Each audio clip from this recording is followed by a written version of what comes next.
Hallelujah. Amin'ny fifaliana lehibe indray ry havana malala no iara-banatsika rehetra amin'ity takariva ny zoma ity a. Fa alibe mihitsy indray tafiaraka aminareo amin'ny anaran'i Jesosy androany dia miarahaba antsika rehetra. Manona ny fiadanan'i Jesosy Kristy Tompo ao amintsika tsirairay avy. Ny isan-tokantrano sy ny isambatan'olona izay mandray an'izao fandarana izao. Misaorana manokana ianao mampandroso an'ity fandarana ity a. Ao anatin'ny finday anao ao eo amin'ny telefonanao eo dia misaorana ianao raha mba anisany a miklike an'izao fandarana izao. Raha samana ianao vao tonga eto faly mandray anao ampitiavana ampifaliana izahay a. Tononona aminao ny fiadanan'Andriamanitra. Fahasoavana na fahasoavana ny ameno ny fiainanao sy ny ankohonanao. Fifaliana aminay miaraka aminao eto androany. Ty fandarana ity moa dia isaky ny zoma hariva tahaka an'izao a dia hanenesantsika fiderana. Angalantsika toerana mihitsy hanomezantsika voninahitra n'Andriamanitra. Tsy maintsy nisy zavatra nataon'Andriamanitra taminao nandritra n'iny herinandro iny. Tapitra indray ity ny herinandro. Halleluja. Tapitra indray ity ny hazakazaka isan-karazany sy ny asa aman-draharazy ny zavatra rehetra izay nierena sy natao. Rariny loatra raha hitodika amin'Andriamanitra isika kristianina androany. Hitodika amin'Andriamanitra isika manam-pofinaina androany ka mahatsiaro fa Andriamanitra no antony zavatra rehetra. Mahatsiaro fa na dia ny fofinaina eo amin'ny vavolontsika aza dia mbola Jehovahandriamanitra no mitazona an'izany. Raha mahatsiaro an'izany isika dia rariny loatra raha hitodikitsika androany. Misaotra an'Andriamanitra ny amin'izany tombom-pahasoavana lehibe izany. Raha tsy jery fotsiny tsika mety afaka hitanisitsika hoe ny olona manodidina antsika izay efa tsy eo anilantsika intsony amin'izao fotoana izao. Efa tsy hitantsika intsony, tsy afaka mirihary miaraka amintsika intsony. Mety nisy tamin'izy ireny nefa tsy eto an-tany intsony mihitsy. Misy amin'izy ireny mety any anaty hopitaly any. Misy amin'izy ireny mety any amponja. Mety misy toerana maro samihafa misy ny olona amin'izao fotoana izao. Fa izao ry havana malala. Mampalahelo ireny olona ireny. Mampalahelo satria any amin'izany toerana izany ireny olona ireny. Fa isika tonga eto androany no aoka atsapa fa na mindrana fo ianao matoa ianao velona androany. Na mindrana fo ianao matoa ianao tsy any amin'izany toerana izany. Fa maninona amintsika ny tsy anisan'ny olona vangina fahoriana izao amin'ity androany ity. Maninona tsika ny tsy anisan'ny vanginany amin'ny hopitaly na vanginany amponja ka anaterana sakafo. Na tsy anisan'ny olona atosika amin'ny fauteuil roulant tsika. Na anisan'ny olona hoe tsy afaka mitsangana eo am-pandriana intsony tsika. Ry havana malala satria nahoana Andriamanitra no mbola miazona atsika. Satria Andriamanitra no mbola mitahiry. ny fiainantsika ravana ary mbola sitrapony ny hahavelonanao androany sitrapony no mahavelona antsika rehetrarehetra tamin'ity androany ity ndao tsika androany hisaotra n'Andriamanitra amin'izao fotoan'izao ndao tsika hivavaka hideran'Andriamanitra hisaotra n'Andriamanitra isika hanome voninahitra n'Andriamanitra isika hideran'Andriamanitra isika ravana fa lehibe loatra ny famindram-pony sy ny fahasoavany lehibe loatra ny zavatra nataony teo amin'ny fiainanao ary tsy takatry ny saintsika izany Andriamanitra miasa amin'ny fiainantsika Andriamanitra tena miasatra ny amin'ny fanahintsika any amin'ny tontolo tsy tanimasotsika any dia misy asan'Andriamanitra lehibe foana any mahatonga antsika mbola tahaka an'izao misaotra anao zay Jehovahandriamanitra misaotra anao zay Jesosy ny amin'ity fotoana androany ity izay mbola ahafahanay mideranao androany misaotra Andriamanitra satria tsapanay loatra izany rehetra izany mbola kely izany Jesosy atsapanay ny tompo-pahasoavana izay omenao anay tonga eto androany velonaina soma tsara tompo afaka miriary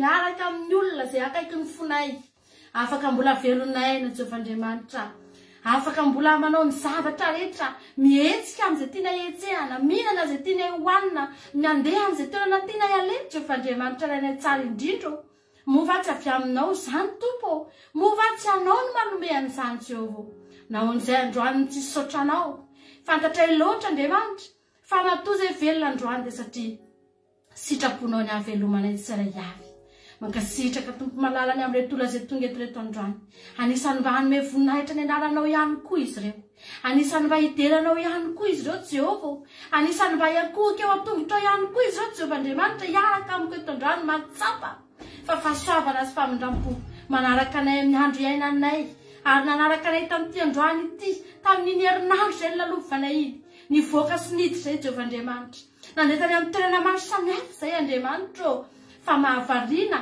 fandrehetra izay tafody somatsara tafaverina somatsara satria notahinao mankasitraka anao a Jesosy manome voninahitra ny anaranao izay fantatray ankehitriny fa famindram-po tsy hita lany nomenao anay tsirairay avy tsy voavidy ny vola aman-karena anay izany tsy nasenao nandoa izay na dia ariary aza Jehovahandriamanitra na dia ny volanay tany am-baoko tsy niena na dia €1 araka ny vidiananay Andriamanitra ny zavatra iainanay ny rivotra sy ny masoandro sy ny zavatra rehetra izay nomenao anay tsy niala tamin'izany akory ny volanay Jesosy hisaoranay ny anaranao izany androany hanomezanay voninahitra ny anaranao Jehova hiankofanay eto anatrehanao Jehovahandriamanitra aoka ianao hisanatra anay eto amin'ity fotoana misandrata ity fa fotoananao izao ianao nomenay voninahitra eto hanao ity fotoana ity hanao ity ora izay nandratanay anao ity Jehova misandrata ianao misandratany amin'ny avy indrindra ny Andriamanitra fa mendrika anao zany mendrika anao zany hatramin'ny taloha indrindra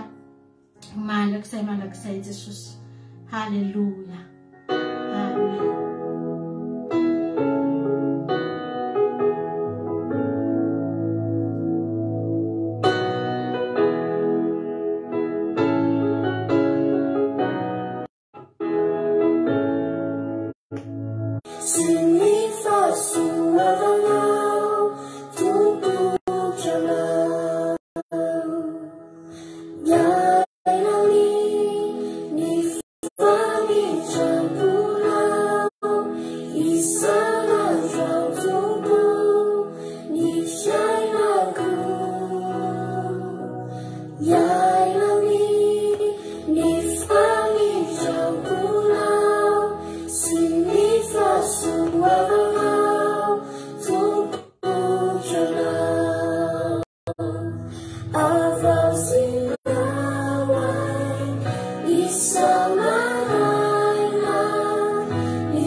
Sotranao Jehovah-Andriamanitra, tena zany tokoa no marina Jesosy fa avozinao isa-maraina ny refy. Amen Jehovah. Satria tokoa mantsy Andriamanitra raha ny fahotanay sy ny tsy fahamarinanay Jehovah-Andriamanitra no refesinao. Raha ireny no refesinao isan'andro Jehovah-Andriamanitra dia tena menatra izay Andriamanitra, menatra izay manoloana anao Jehovah. Tsy afaka akory izay na dia ny anona ny anaranao aza Jehovah-Andriamanitra fa soa ihany Andriamanitra, fa tsy mba zany no refesinao isan'andro Jehovah-Andriamanitra, fa no refesinao isan'andro dia ny famindramponao ary tsy mba hahenanao eo amin'ny fiainanay izany Jehovah, tsy mba hakelezinao izany Jehovah, hampitombonao izany Jehovah-Andriamanitra. Marina ange izany Andriamanitra, tena marina izany. Aminay tena mitombo ny famindramponao. Hitanay mihitsy koa amin'ity zao tontolo izao ity fa tena mitombo koa ny famindramponao Jehovah. Mbola mamindra fofofoana ianao, na dia efa tokony tsy fotoana ny famindrampo intsony azy izao andro farany izao. Tokony efa tapitra ange Andriamanitra ny famindramponao e, tokony efa ela ange no ny farany izany Jehovah. Fa mandraky ny androany mbola avozinao foana, ezanao avozina isan'andro, miezaka mikipy mihitsy ny masonao tsy hijery ny farantsianay Jehovah-Andriamanitra, fa mampitombo ny famindramponao eo amin'ny fiainanay tsirairay avy ianao. Ary mandray amin'izany avokoa ny aminay manontolo, marina mihitsy fa ny fiainanay dia mandray famindrampo. Hatray anatin'ny taovanay sy ny fiainanay rehetrarehetra any dia mandray famindrampo avy aminao avokoa nge Andriamanitra ny mampiodina ny aminay manontolo Jehovah. Famindrampo Jehovah-Andriamanitra, misaotra fa Andriamanitra lehibe ianao, Andriamanitra mibaiko hatramin'ny zavatra faran'izay ngeza ianao ka hatramin'ny zavatra faran'izay kely. Jehovah-Andriamanitra, baikonao ny planeta rehetra, baikonao Andriamanitra ny masoandro amam-bolana sy ny kintana sy ny rivotra sy ny zavatra rehetra. Ianao no mampandeha an'ireo, ianao no mampiodina an'ireo amin'ny fotoanany Jehovah. Baikonao no ririnina sy ny fahavaratra, ny mafana sy ny mangatsiaka Jehovah-Andriamanitra. Baikonao avy any an-danitra any Jehovah ny zavatra rehetra eto amin'ny tany eto. O baikonao avokoa ireny Jehovah-Andriamanitra. Fa mbola tsy adininao ny mibaiko anay na dia faran'izay kely, mibaiko hatrany anatin'ny taovanay lalany Jehovah. Mbola tsy adininao ny niteny fa tsy variana tamin'ireny zavatra goavana sy ngeza ireny ianao. Fa mbola tsy adininao ny teny Jehovah-Andriamanitra fa hitanao ary voisanao hatramin'ny volondohanay, satria tena mandinika anay ianao, satria tena mijery anay akaiky mihitsy ianao, satria tena mijery anao akaiky Andriamanitra raha anao maso Andriamanitra. Mbola vitanao Andriamanitra ny mibaiko hatrany anatin'ny ny volaninay, vitanao ny mibaiko hatrany anatin'ny armoaranay, ny fiainanay rehetrarehetra anatin'ny fona ihany. Baikonao hidinany ny fiadanana dia midina Jehovah, baikonao hidinany ny fampaherezana dia midina Jehovah-Andriamanitra. Alleluia. Baikonao hidina ny farasitrahana dia midina raha marary izay Jehovah-Andriamanitra, baikonao hidina ny anjely mitondra vahaolana dia midina. Alleluia Jehovah-Andriamanitra. Tsy tambona isaina Jehovah ny zavatra ataonao, tsy tambona isaina Jesosy ny fahasoavanao Andriamanitra, mideranao izay tsara avy androany. Eto tongotra izay no manandratra anao, eto ihany koa no mendrika anay Andriamanitra. Tsy mendrika anay ny andrandrana, tsy mendrika anay ny ahita ny tavanao, fa ny tongotra no mendrika anay. Satria izay ety amin'ny farany ambany Jehovah-Andriamanitra, ety an-tany ety misy anay, ny tongotra no mety aminay ankofanay Andriamanitra. Tsy mendrika ny andrandra hijery ny tavanao izay Jehovah-Andriamanitra. Misandraty ianao Jesosy, mety aminay izao toerana misy anay izao, ahafahanay miteranao Andriamanitra.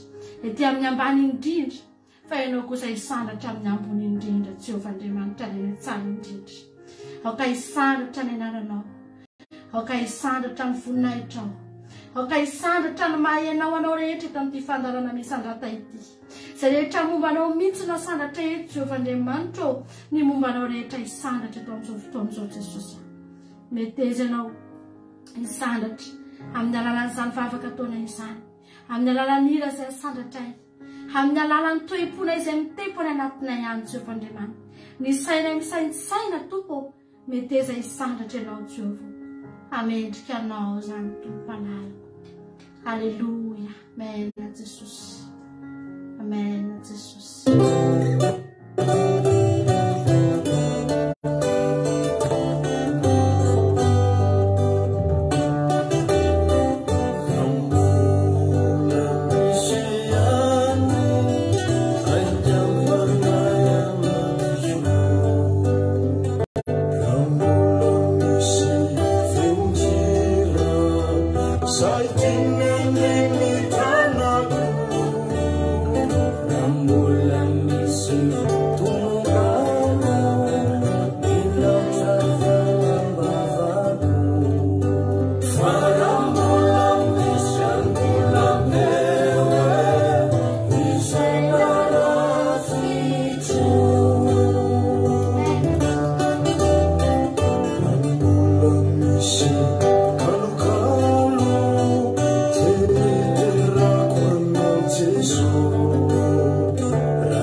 Aku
akan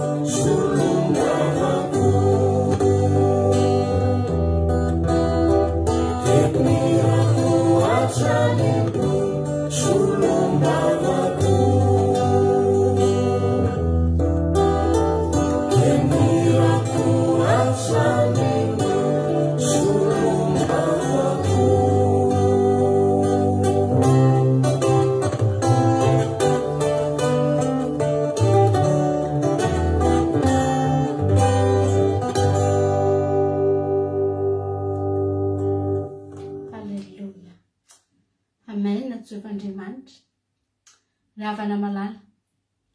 Inona tokoa moa ry havana ny mba azontsika omenan'Andriamanitra? Nafinaritra ny toriteny tamin'ny alina manao hoe nanangana Davida, haleloia. Nanangana olona izy ry havana malala. Tsy ampy anazy ny hoe mideran'Andriamanitra tsy indraindray fotsiny. Tsy ampy anazy ry havana malala. Lasa mihitsy izy nanangana olona, nanangana Levita ry havana. Mideran'Andriamanitra fotsiny, haleloia. Indraindray ohatra ny teteny izy hoe tsy vitany ve? Fa tsy vitany Davida ve ry havana malala ny izy irery no mideran'Andriamanitra? Nahoana ny manangana olona izy tena hoe izy fiderana tsy tapaka ao anatin'ny tempoly, izy olona tena anoka tena ho mpidera fotsiny ry havana malala. Satria ry havana, fantatry Davida fa mendrika an'Andriamanitra loatra izany. Mahavariana fa tsy mba olona mpangataka no natsangany. Tsy mba hoe nanangana olona vitsivitsy Davida, nanendry olona Levita vitsivitsy izy, hitalao amin'Andriamanitra fotsiny, angataka amin'Andriamanitra fotsiny. Mahavariana ry havana. Fa maninona ny fiderana no nanangana ny olona mihitsy hoe ndao nareo mpideran'Andriamanitra fotsiny nareo. Haleloia. Fantatry Davida ry havana malala fa ninona zavatra nalovany. Ny antso Davida ihany, antso anankiray any Davida monja dia fa henin'Andriamanitra, ary ampy hamonjen'Andriamanitra azy izany. Taraina fotsiny Davida hoe Jehovah ho tao anatin'ny lalany ny antsoko anao. Tonga eo eo Andriamanitra, mamaly eo Andriamanitra, mampahery eo Andriamanitra, mitondra vahaolana eo Andriamanitra, mampandresy eo Andriamanitra. Fa rehefa fiderana ry havana, ohatrany tsy vitan'ny Davida hoe ny feo andrery ny sandratra ry havana malala. Ozy izy hoe andao.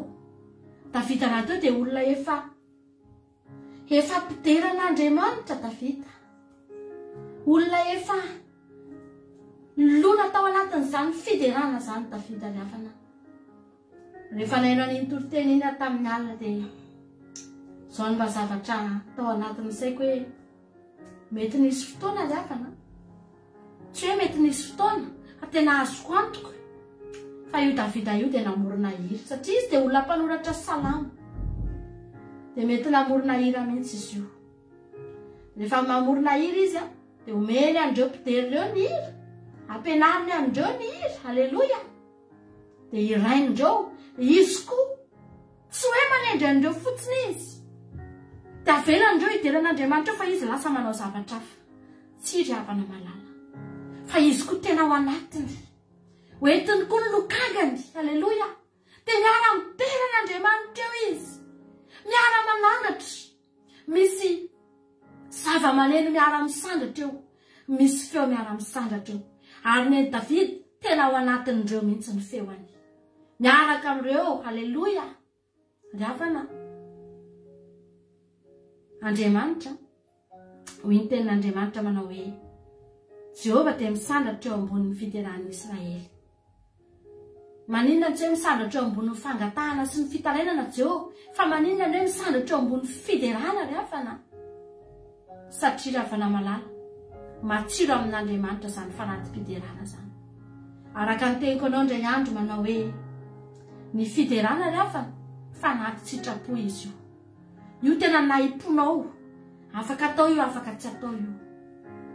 Ny olona rehefa samy tery amin'ny mahatery azy, te hitady valom-bavaka sy vahaolana, dia mahavita mitaraina ny olona, mahavita mandohalika sy miantsoantso an'Andriamanitra. Ary tena tery, dia efa mahazatra izany. Mahazatra nge ry havana mahita an'izany.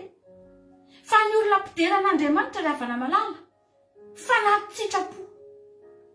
Tsy voatery manao an'izany tsika, ary iny mihitsy ilay matsiro amin'Andriamanitra iny. Isika ilay miteny mihitsy za Jehovah, hiderana ho ahako, hanokana ny fiainako hahiterako anao. Tian'Andriamanitra nge tsika ry havana. Hoy ny tenin'Andriamanitra izao olona noforoniko azy izao nanambara fiderana. Satria fantatr'Andriamanitra fa izy efa manao zavatra foana eo amin'ny fiainantsika. Fantany ny zavatra ataony, fantany ny hetsika ataony eo amin'ny fiainako sy ny fiainanao. noho izany raha miteny Andriamanitra izy olona noforonoko azy ao idera satria fantatra Andriamanitra fa efa misy zavatra nataony ao tokony hiderantsika azy. Aleloia. Raha tsy nanao ninona Andriamanitra, inona moa ry havana malala? Andriamanitra fe andeha hidoka tena. Andriamanitra fe andeha hangataka fiderana sy deraderanitsika raha tsy nanao ninina izy. Fa fantany loatra ry havana. Inona daholo antsika nataony teo amin'ny fiainantsika. Ary mendrika anazy izany. Ry havana malala, antsika hibanjina ny fahalebiazan'Andriamanitra. Antsika hibanjina ny fahalebiazan'Andriamanitra. Haleluia. Misaotra Jehovah Andriamanitra. Misaotra Jehovah. Misaotra Jehovah. Haleluia. Haleluia.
Jehovah mitafy eny misikina hery izy. Halleluia. Ary izao rehetra izao nampitoerina ka tsy hetsika. Ny seza fiandriananao nampitoerina hatramin'ny fahagola. Hatrizay ianao manandra-peo ny rika Jehovah. Eny manandra-peo ny rika. Mampirondrona ny feony ny rika mihoatra noho ny rano sady be ny mahery. Eny mihoatra noho ny onjan-dranomasina lehibe. Ny voninahitra Jehovah ny amin'ny avo. Ny teny vavolombelonao dia marina indrindra. Fahamasinana no mendrika ny tranonao mandritra ny andro maro Jehovah. Sambatra izay olona anarinao Jehovah, sady ampianarinao avy any amin'ny lalànao, mba omenao fitsarana amin'ny andro fahoriana izy. Mandra-piady lavaka ho an'ny ratsy fanahy, fa Jehovah tsy mba hanarin'ny olony, ary ny lovany tsy afoiny. Fa ny fitsarana iverina ho amin'ny fahamarinana. Ary anaraka izany no mahitsy fo rehetra. Iza no hitsangana ho ahy hisakana ny mpanao ratsy. Iza no hiseho ho ahy hisakana ny mpanao melaka. Raha tsy Jehovah ny mpamonjy ahy, dia efa saika nalaky ny toetra tao amin'ny mangingina ny fanahiko. Fony ananao hoe mangozohozo ny tongotro, dia ny famindramponao Jehovah no nanohana ahy. Raha be ny ahiahy ato anatiko, dia mampifaly ny fanahiko ny fampiononanao. Ikambana aminao va ny seza fiandrianan'ny ratsy, izay misaina fampahoriana manohitra ny lalàna. Manao andiany amely ny fanahin'ny marina ireo, ka manameloka ny raha marina. Fa tonga fiarovana avo ho ahy Jehovah, ary vato la fialofako Andriamanitro. Dia ampanidiaviny ahy izy ireo ny elony, ka ringa noho ny faharatsiana izy. Eny, aringan'i Jehovah Andriamanitsika izy. Miraha firam-baovao an'i Jehovah. Miraha ho an'i Jehovah ary tany rehetra. Miraha ho an'i Jehovah misaora ny anarany. Lazao isanandro ny famonjeny mahafaly. Hambarao any amin'ny jentilisa ny voninahiny, ary any amin'ny firenena rehetra ny fahagagana ataony. Fa lehibe Jehovah ka mendrika hodirena indrindra, sady mahatahotra fa ambony Andriamanitra rehetra. Fa ny Andriamanitra ny firenena dia tsinitsinina, fa Jehovah nanao ny lanitra, fa mila piratana sy voninahitra no eo anatrehany. Hery sy fahatsaran-tarehy no ao amin'ny fitoerany masina. Ry firenena manomeza ny Jehovah, eny manomeza voninahitra sy hery ho an'i Jehovah. Manomeza ny Jehovah ny voninahitra ny anarany. Mitondra fanafitra ka makanesy eo an-kianjany, miankofy eo anatrehany Jehovah amin'ny fiaingona masina, mangovita eo anatrehany ny tany rehetra. Lazao any amin'ny jentilisa fa Jehovah ny mpanjaka, ary izao rehetra izao voaorona ka tsy hetsika. Hitsara ny olona amin'ny fahamarinana izy. Aoka ho faly ny lanitra, ary ho ravoravo ny tany. Aoka hirondrona ny ranomasina sy izay rehetra ho aminy. Aoka ho faly ny sasy izay rehetra eo aminy. Dia ioby amin'izay ny azo rehetra ny anara. Eo anatrehany Jehovah, fa avy izy. Eny, avy hitsara ny tany izy. Hitsara izao tontolo izao araka ny rariny izy, ary ny firenena amin'ny fahamarinany. Amen.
sana Zao lệnh chỉ mê đi kẻ hana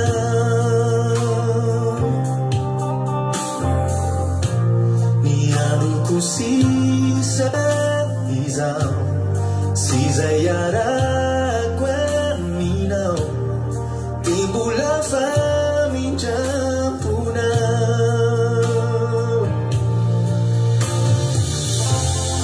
Sara izao lutu izao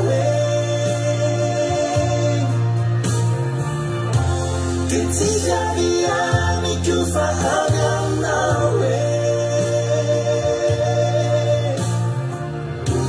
Zoi tiro tiro na Letawa de makini liu na Ifana tagana Usaraka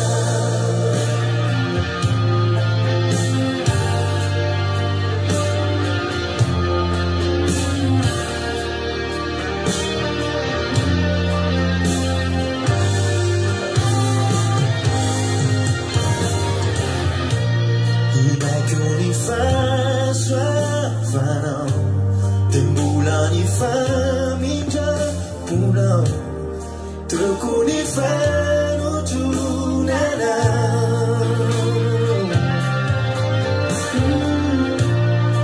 Izanu tuana Fatisa suwarina minau Yakini fali biasana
Tsintsina nefa natsangana ho zanaka maina Jesosy tombo lehibe zany ary tsy mba natsangana ho zanaka fotsiny ka andova zavatra eto tany fa andova fiainana mandrakizay tsika lavana malala olona tsy mendrika teraka tety atany tety nefa dia mba afaka hiakatra any an-danitra any ravana zany natao efa soavana tany sy vovoka ny namoronana antsika vovotany mivolavolaina dia nasiana fofonaina tety daholo ny origine antsika tety atany tety ny momba ny tena antsika rehetra fa mahavariana atsika izao hony haleloia mba hiakatra any an-danitra any iray andro any amen Jesosy fahasoavana nge zany rehefa malala ary zany mahatonga antsika hiteny foana hoe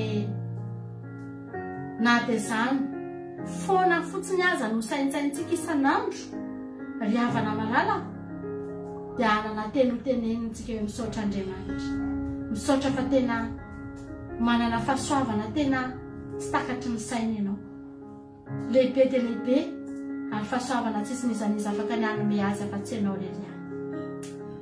Voninahitra an'Andriamanitra irery ihany ry havana. Izay ny fotoana niarahantsika tato anatin'ny misandrata androany, hiditra amin'ny fandarana vavaka fiambenana antsika rehefa avy eo.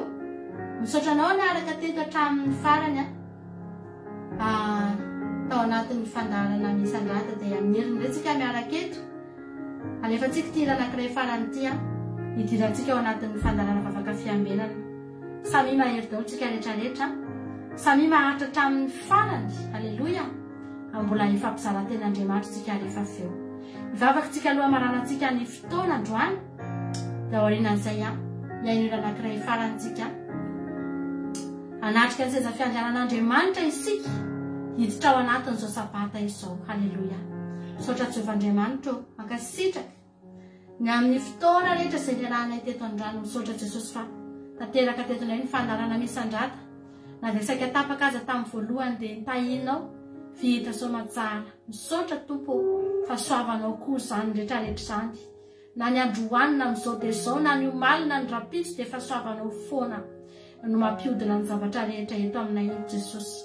Misaotra Jehovahandriamanitra, misaotra ny amin'ny fotoana nafahanay nideranao teto kely dia kely Jesosy, tena hoe araka ny teniny mihitsy hoe kely dia kely fa ny foman'olotra no be dia be, ny fitiavanao amponay no ezahanay ho be dia be sy ho feno. Fa raha ny zavatra natolotray teto Andriamanitra tsy malaza mininona akory raha momba ny fahalebiazanao. Petraka aminao ny toy ny fotoana rehetra eto, fandarana vavaka fiambenana. Petraka aminao Jesosy ny mpanaraka rehetra, tsy ho tapaka izany fandarana izany Jesosy. Afaka hifampahereto izay androany hianoka tanteraka ao anatin'ny fanatrehanao Jehovah, hibanjina anao tokoa Andriamanitra, hiandrandra ny fanatrehanao. Misaotra Jesosy, anao ny voninahitra ny dera sy ny haja hatramin'ny taloha indrindra teo mandrakizay. Haleluia, amen. Samy mahery rehetrarehetra amin'ny herin'ireo tsika miaraka eto, voninahitra an'Andriamanitra irery ihany. Haleluia, amen.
fiambenana vavaka fiambenana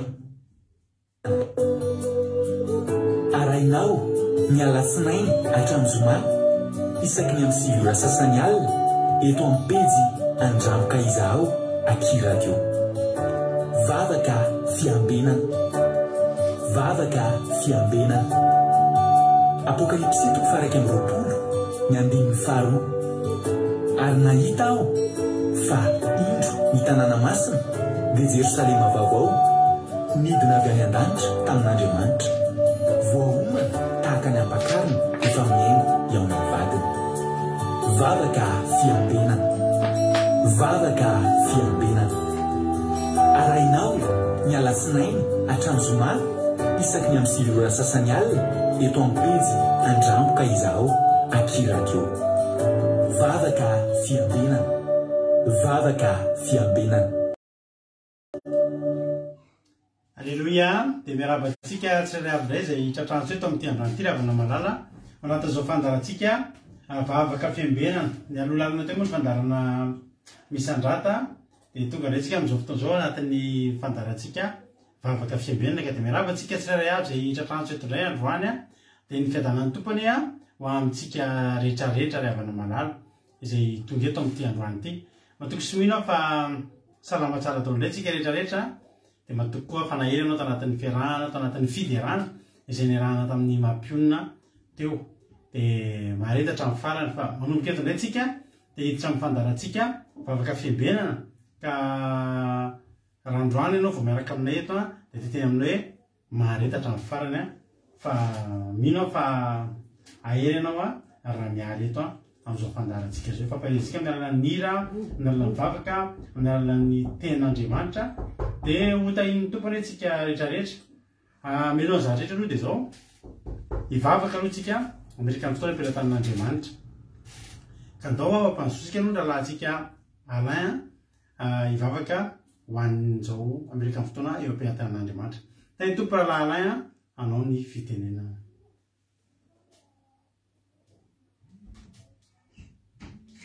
Mialatsiny aloha vetivety ry havana dahoary. Tagny Jesosy pasteur, tagny Jesosy tsika tsirairay avy manaraka izao vavaka fiambenana alina izao indray dia araka hivavaka tsika amin'ny anaran'i Jesosy.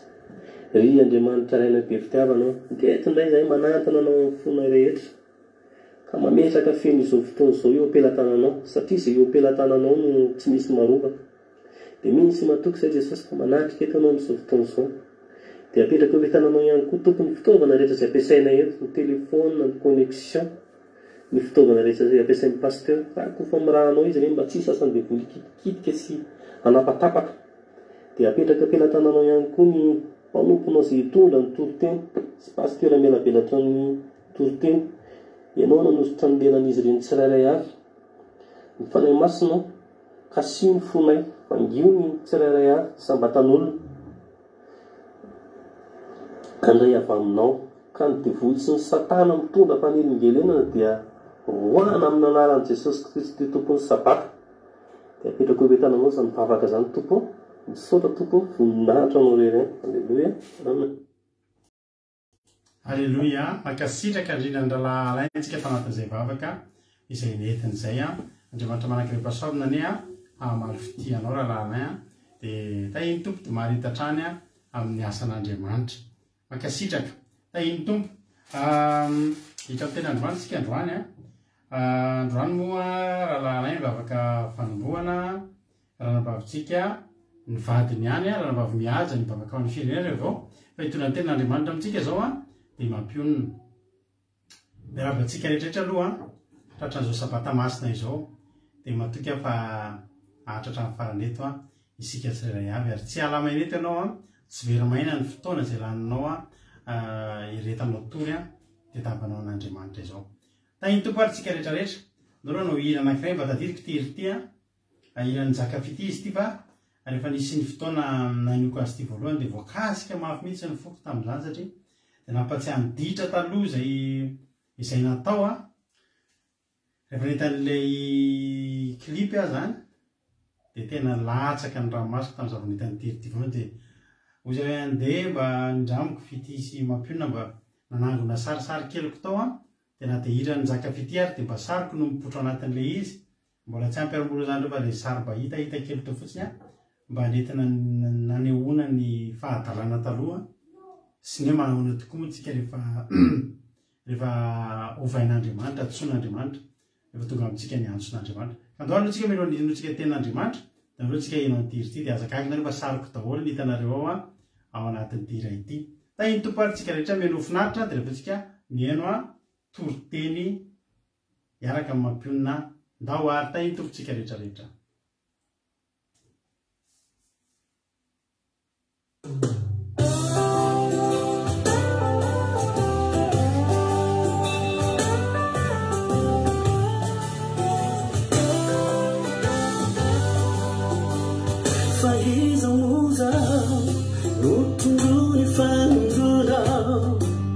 Kalavuni yankuga nifukunya kineluga rani yanku ulunda tiraizau nifanu fishini nawa nitsampi wa chacharawa fani vateva efanata utsumisa nifanu Zakarinawa, Anduna Vitaya, Efamati Fanaya, Nisi Fatalamaya, Mula Nuveluminawa, Sagana Zarakawa.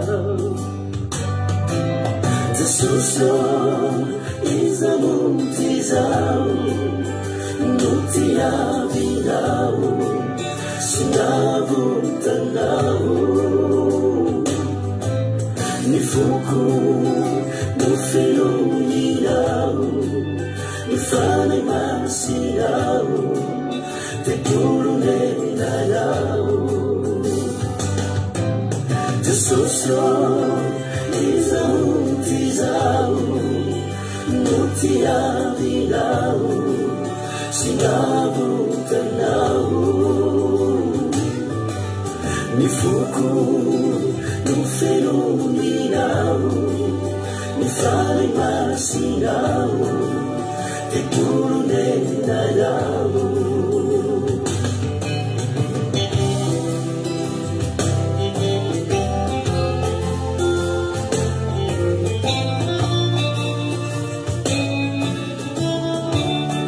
Guru nama kututan, faldevi.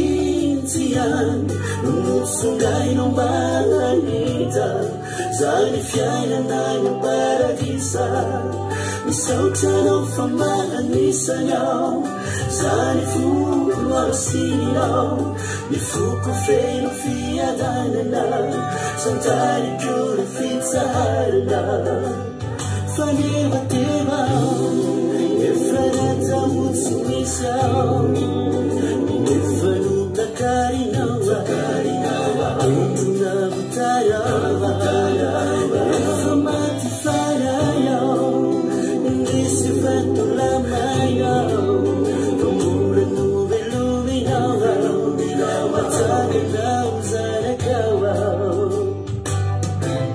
Jesusyo izamutizau, Nutia Vidau. Sinavu tanavu Nifuku nufelo nirau Nifale masirau Tekulu nenayau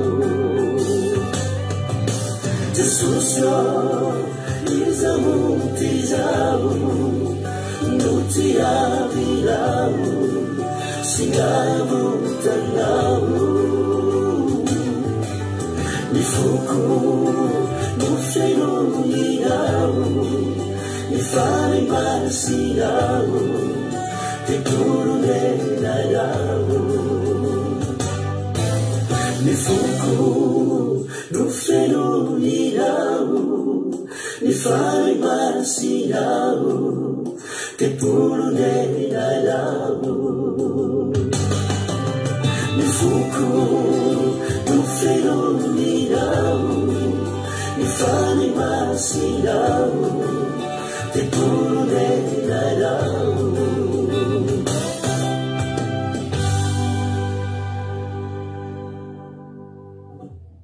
Alleluia. Soran'Andriamanitra mahafinaritra loatra iny izy iny ary tena hoe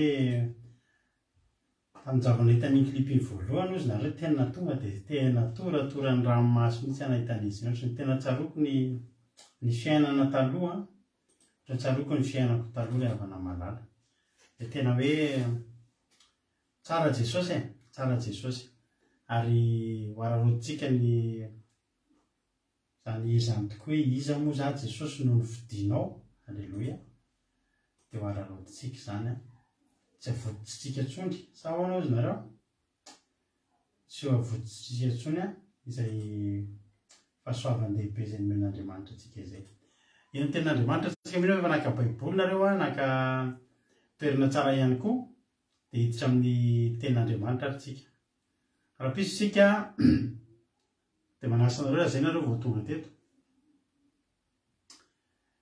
Manana fitombavaka tsika raha-pitso tahaka ny mahazatra isaky ny sabata dia anasana nareo anasanantsika menakavy amin'ny 7 maraintsika raha-pitso dia efa hiaraka amin'izy rahalahy Tonjo sy rahalahy Jonathan avy any Allemagne miaraka amin'ny vavaka commencement akira sy famotinana toriteny dia manomboka amin'ny roa sasany miaraka amin'ny mampionina nareo anatin'ny fitariana fotoana dia fingasoko anatin'ny toriteny.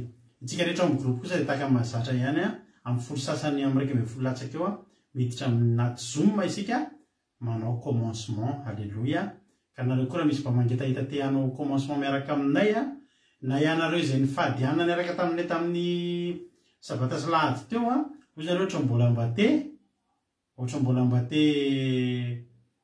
iaino indray mbola mba te iainany ireny indray dia malalaka ny varavarana malalaka ny Zoom mbola nazato ary tsika anao mbola zakany tsara dia mandefa SMP amiko na rehefa avy eo na raha-pitso hoe za mbola mba hanaraka commencement tsy ao anatin'ilay groupe fifadikanana tsony no lancena ny Zoom fa ao anatin'ny groupe izay maharesy ka ho anareo izay tao amin'ny fifadikanana zany dia manoratra manokana mihitsy nareo fa tsy tonga dia automatika kory ny Zoom raha-pitso makao fa miteny amiko nareo hanatrika commencement dia ampidiriko anatin'ny andefasako lien zay ny filazana rahantsika. Ndao atsika to dika amin'ny ten'Andriamanitra miaraka amin'ny mampionina mahereza dia rehefa avy eo moa vita ny toriteniny dia velona eto amelabelatra tsy miaraba ntsony izy satria tao anatin'ny vavaka maraina omaly moa toatrany tao anaty vavaka maraina izay nenotsika maly no velabelatritsika eto androany menofinaritra satria mbola miaro nareo mety mbola tsy naheno tao anatin'izay tahiny toparytsika rehetra.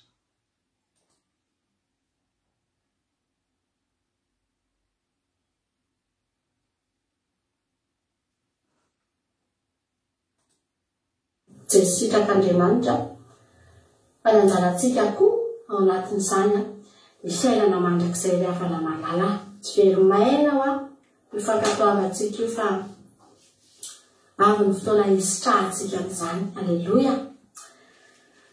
Hijery ten'Andriamanitra atsika ifampahelezantsika androany dia itsika mamakivaky indray ny tontolo andro.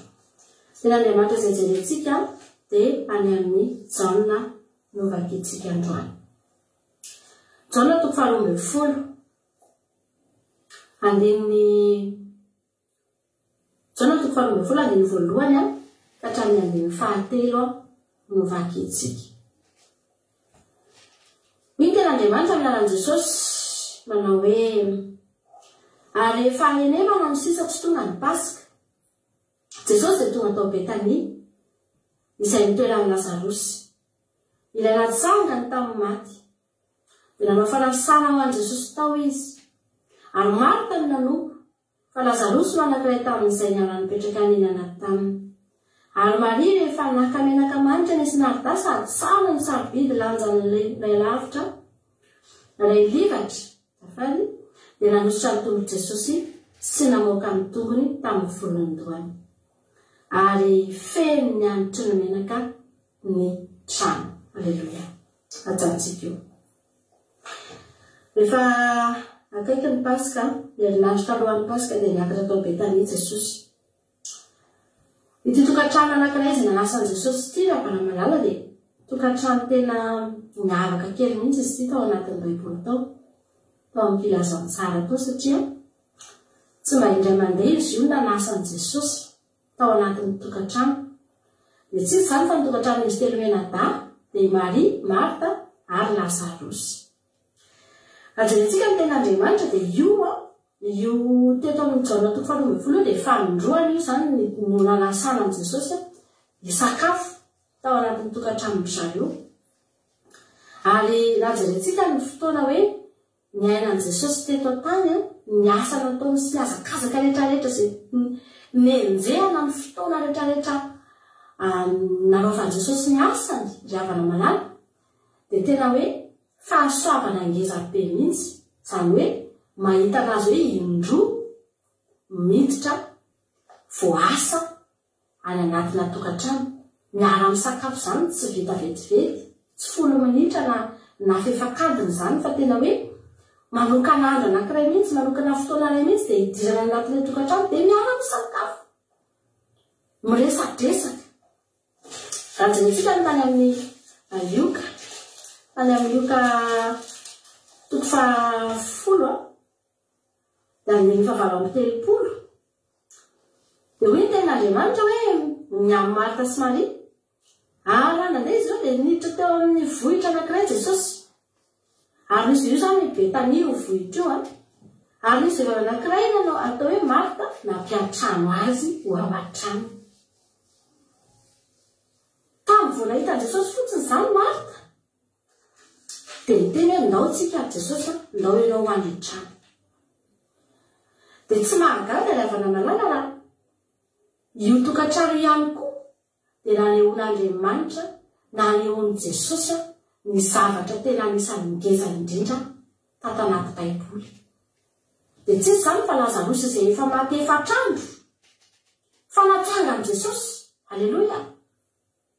Satria hatrany am-boalohany dia efa nisy toe-po efa niavaka mihitsy tao amin'izy telo menadary eto ry havana. Nanasan'i Jesosy ohatrany hoe satry zareo Jesosy eo foana.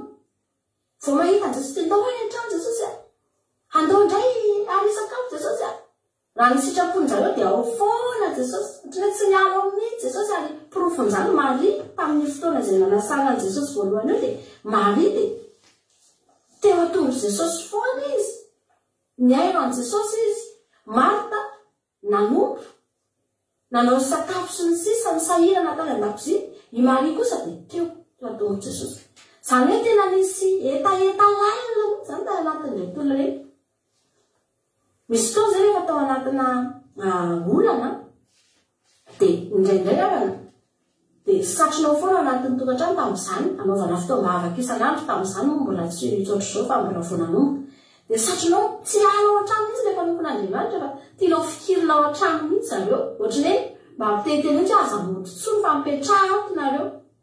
Satria rehefa eo zareo dia miara mivavaka dia mahery dia mahafinaritra dia ohatrany adinodino izany ilay problème, adinodino ilay olana rehetratra any ivelany fa miara mivavaka sy mifampihery foana natao ao. Satria manana olana, satria teren'ny problème amin'izay tamin'izany.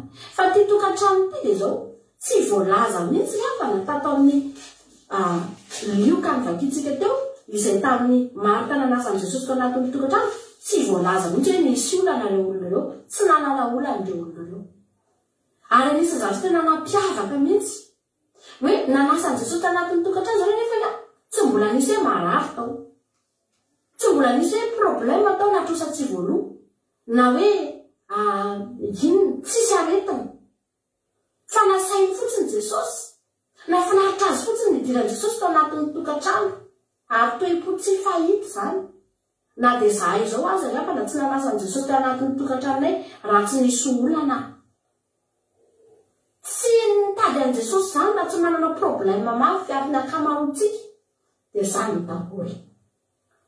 Fa ianao raha anisan'ilay olona tsy mba hoe nanana olana nefa nampandrosan'i Jesosy tao anatin'ny tokantranonao dia tena manana tombony ihany koa ianao. Satria misy ataeta fotsiny zao tana anaty tany handao any an-trano Jesosy mbô hiaro isakafo Jesosy aleloia dia tena tonga tany ange Jesosy niditra tany tokoa izy ary dia niarany sakafo nanomboka nafantatra an Jesosy nanomboka nifanerasera tamin'i Jesosy manokana mihitsy tsy mataka vahoaka marobe izay mifanesika mijery an Jesosy satria zarana mahita an Jesosy zarana mahatazana kely dia misaotsao tsy mahita zarana mikasika an Jesosy zarana mandre ny feoany zara fa tsy mandray ninina koa ny sasany mirodorodo makeny fotsiny dia miverina moa dia mitovy ihany ny zavatra ny voana sy nidirana ny trano fa izy telo menadala fa tsy ohatr'izany satria nisy etaeta tao ary ny olona anankiray mangetaheta ny olona mangetaheta ohatra tsy mahavelan'i Jesosy mialamaina zany fa hitany ny etaeta lasa izy niditra anakay anatin'ny tokantrano dia ozy amantsarao toe tsy nahagaga raha niseho voninahitra Andriamanitra izy telo menada rehefa nalany Lazarosy fantatsika tsara ny tantara dia maty Lazarosy dia nandrasan'i Jesosy mihitsy maty efatrano Lazarosy dia natsangany aleloia natsangany fahagagana tena hoe ngeza indrindra tato anaty baiboly anisany tena ngeza ary akany maty efatrano dia fa maimbo fa natsangany Jesosy satria nahoany nisy zavatra tao ary rehefa voatsangana Lazarosy dia iverina mety ny vakitsika teo tsika hoy tena Andriamanitra hoe rehefa inemina sisa tsy tonga ambasika Jesosy dia tonga tao Betania tonga tao indray Jesosy ao amin'ny trano izay nitoeran'ny zareo izy telo menada ilay natsangany tamany nanao fanasana ho an'i Jesosy tao indray izy aleloia mbola nanao fanasana indray izy reto olona reto zany rehefa na tsy nisy olana na nafahana tamin'ny olana na nisy olana dia zao foana aiza Jesosy hanao Jesosy io indray ny fanasana viny indray aleloia betsaka ny olona rehefa misy olana dia manasa an Jesosy rehefa afaka ny olana tsy tadidiny intsony tsy hitsaro intsony hoe Jesosy ndraika nandangana ny Lazarosy tamin'ny maty faly fotsiny izy faly izy dia lasa izy mandeha fa teto tsy navelana izy telo menada andeha io manko reavana efa talolohany nafatesan'i Jesosy io efa tsy dia manam-potoana firy intsony Jesosy io fa manomboka miomana izy latrika ny fahafatesany enin'andro mialoha zany efa tena kely sisa ny fotoana ananan'i Jesosy satria efatr'andro mialohan'ny namatsiana an Jesosy na monona an Jesosy dia efa tsy nivoaka ny trano intsony Jesosy efa mitokana Jesosy zany efa tsisy nizaniza mifandray tamin'ny tsony afa tsy nipianatra sisy izy sy nipianatra rery sisa niaraka efatr'andro mialohan'ny Pasika fa teto efa tena kely sisa ny fotoana fa mbola ozy ihany izy telo menada ndao aingany antsoina Jesosy andao asaina misakafo aingany izy tena nazakazana tena vonjovonjena tena hoe sambosamborona zany ny olona rehefa tian'Andriamanitra tsy ramena okazion mihitsy afana amin'ny fotoana rehetra andao aingany lasaingany izy fa dia nahavariana tokoa mbola nanam-potoana koa Jesosy nidirana tao anatin'ny tokantrano tonga tao indray Jesosy ary mahafinaritra an Jesosy ny miditra ao mahafinaritra an Jesosy ny miara misakafo ao mahafinaritra an Jesosy ny mifanerasena amin'ireo olona ireo satria fantany ny toepon'ireo olona ireo aleloia tena ohatra hoe ny nidiran'i Jesosy tao anatin'ny tranon'izy telo menada eo nanaovana an'io fanasana io nefa tena ohatra hoe tena nentin'i Jesosy niomanana mihitsy ho amin'ny fahafatesany ny faliana ohatra hoe ny faliany faraparany zany ny araha nanaovana sakafo be faraparany zany tena nanana ny fafinaretana mihitsy nanana ny fifaliana aleloia ny niditra tao rehefa tonga tao izy dia zao ny zavatra hitany tao misy zavatra hitan'i Jesosy tao ry havana malama hoy tena Andriamanitra amin'ny andininy faharoa dia nanao fanasana ho an'i Jesosy tao izy ary Marta no nanompo iny zany Marta foana iny tsy miova Lazarosy anankiray tamin'izay niara-nipetraka nihinana taminy ary Maria rehefa nakaminaka manitra nisy naridasa tsara ny sambidy lanjan'iray livatra dia nanositra ny tongotra Jesosy sy namoaka ny tongony tamin'ny voalohany ary feno ny antitra ny menaka ny trano. Zavatra anankitelo no Maria amin'ny Baiboly eto hitan' Jesosy tao anatin'io tokantrano. Ary zavatra anankitelo ireo zavatra tsisy ratsy ireo naray azy, zavatra tsara daholo ireo, zavatra mifameno ireo. Andeha zany raisitsika hoe isika le trano izay mampandroso an' Jesosy. Alleluia, ianao zany dia zany. Tsika dia tempolon'Andriamanitra, isika dia tranon'Andriamanitra. Mampandroso an' Jesosy tsika, miinvite an' Jesosy tsika hoe midira Jesosy, ndao midira atao anatiko ianao. Rehefa tonga tao Jesosy dia nahita andreo toetra anankitelo ireo izy, izay toetra samy tsara avokoa. Ary isika kristianina nefana dia tokony manana an'ireo toetra anankitelo ireo tsika. Hoy ny ten'Andriamanitra, Marta dia nanompo asa fanompoana. Ny olona anankiray rehefa mandray an' Jesosy dia mahatsiaro manana didy izy, mahatsiaro manana zavatra tokony atao, tsy tokony mipetrapetraka zany. Betsaka be mihitsy ny olona izay zao tamin'izay vao nanomboka ny vavaka kelikely fotsiny dia efa reno mihitsy anatinao any misy zavatra tena tokony ataotsika. Ndao tsika hitory teny amin'ny fianakaviana, ndao tsika hanao asan'Andriamanitra, ndao tsika tsy hipetrapetraka, fa betsaka kay ny olona mbola tokony vonjena.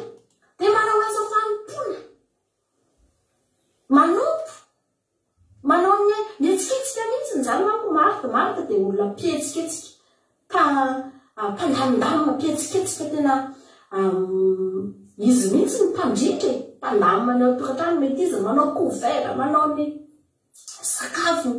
Ary izy io mety mahay mandro sakafo be mihitsy, izy io mety manao akikizina koa, manao couvert, manao ny rehetra, mandamina ny seza sy ny sisa. Eto ny plasiny alina, eto ny plasiny Jesosy, eto alina no mipetraka, zao ty ny couvert ny alina zao, inona ny tsapy sy ny sisa. Tena hoe manana an'izay toetra tena mandamina sy mihetsiketsika be zay Marta.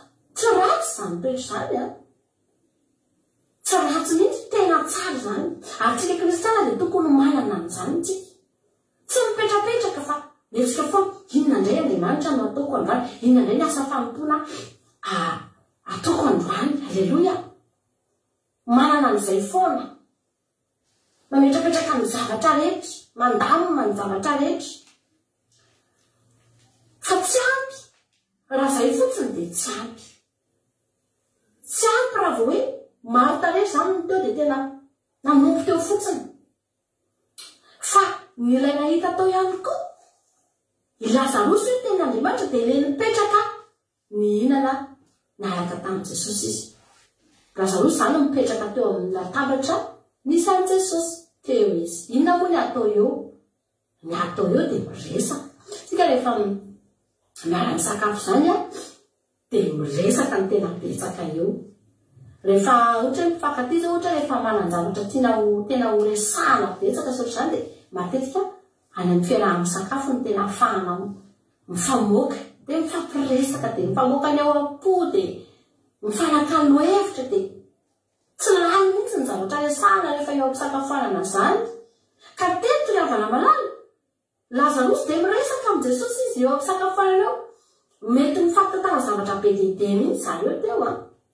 Nanahoana ny Lazarosy le tany amin'ny fiainany tsy hita tany, satria Lazarosy manko efa tany zany tamin'io, efa nitonga izy, velona izy, dia efa tany amin'ny fiainany tsy hita tany amin'ny paradisa tany izy no velona. Ka nanahoana ny any Lazarosy, nahoana ny fahitanao ny tany, satria Jesosy koa mantsy hoany afaka ahandro vitsivitsy. Trata fa mety zany ny resaka ry zareo mba eritreritry fotsiny le izy. Fa nisy resaka tao. Nahoana ny tany, izy ahitanao tany dia nafinaritra ve? Dia ahoana aloha rehefa hiala tany ianao hoe? Ahoana moa izy ry zareo tao? Dia nanao veloma Jesosy fa tsy maintsy hiverina ako. Dia nanao veloma tao indray aloha zareo tao, lasa aloha zany fa amin'ny manaraka indray na ohatra. Tsy nisy resaka, nisy zavatra tena mifanakalozana, tena mifampiresahana teo. Halleluia. Isika dia mila manana ny fotoana io ihany koa ny hafana. Manana fotoana iresahana amin'Andriamanitra, fotoana fampizarana amin'ny Jesosy. Ary raha misy tena tokony fampizarantsika ny zavatra rehetra dia Jesosy ny ravana malama. Jesosy teko tena sakaiza. Jesosy tena sakaiza misy telo menada. Ny fampiana manta sy masaka, ny fampizarany zavatra rehetra mitsiny. Aleluia. Fa teo Jesosy Lazarosy tena nisy fifampiresahana tena ny fanakaiky. Tena no tenen'ny Lazarosy azy teo daholo, tsy haiko avy inona ny zavatra nitantarainy teo. Jesosy koa nanana izay zavatra niteneniny koa Jesosy teo. Ry havana, ilaitsika ny mifanerasera amin'ny Jesosy. Ilaitsika ny miresaka amin'ny Jesosy. Ilaitsika ny manokana fotoana mihitsy tena hoe ho an'Andriamanitra. Izany no mahatonga antsika rehefa sabata tena miaina anatina fiainam-bavaka tsika. Apetraka mihitsy ny fandoliana dia mandohaly tsika dia vavaka. Raha amin'ireny tsika ny tsy mivavaka dia maty antoka. Maty antoka be tsika raha hoe tonga ny fotoana hivavahana ohatr'ireny. Ianao tsika hitokana hivavaka daholo dia ianao tsy mivavaka fa laozanao manao zavatra tena maty antoka ianao. Fa amin'iny fotoana iny tena misy Jesosy mihitsy manatrika anao io. Vonona ifampizara aminao ny zavatra rehetra, ifampiresahanao ny zavatra rehetra, amborahanao na ny alahelo-nao na ny fifalianao na ny zavatra rehetra izay tianao ambara azo lasaina. Fa tahaka ny amiray latabatra, tahaka ny olona tena mifanakaiky, mpisakaiza amin'ny Jesosy. Aleluia.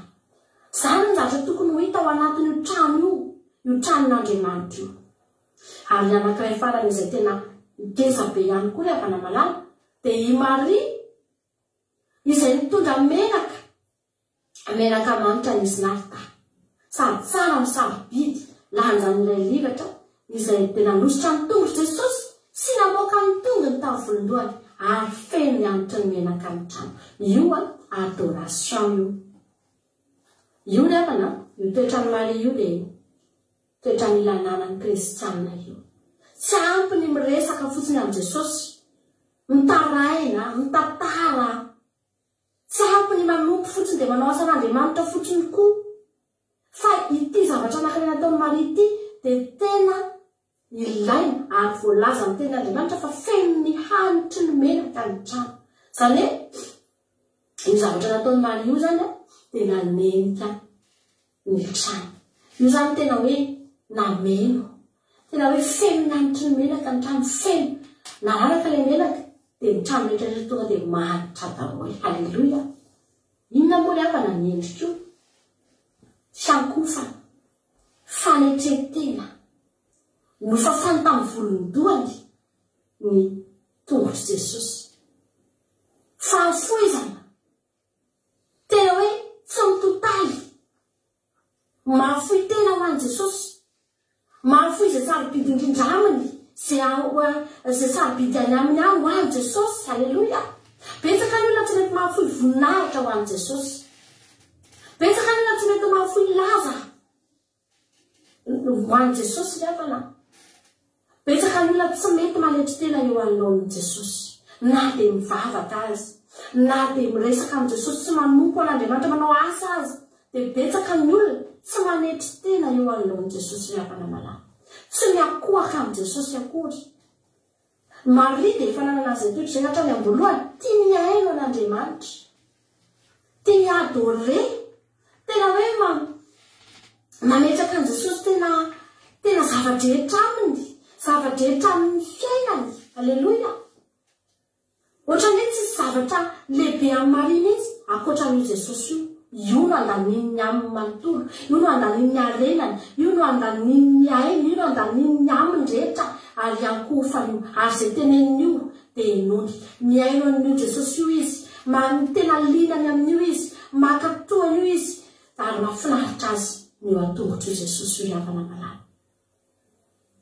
Ny toetra nataon'i Maria dia tena toetra fototra tokony hananantsika kristianina. Io ny fototra.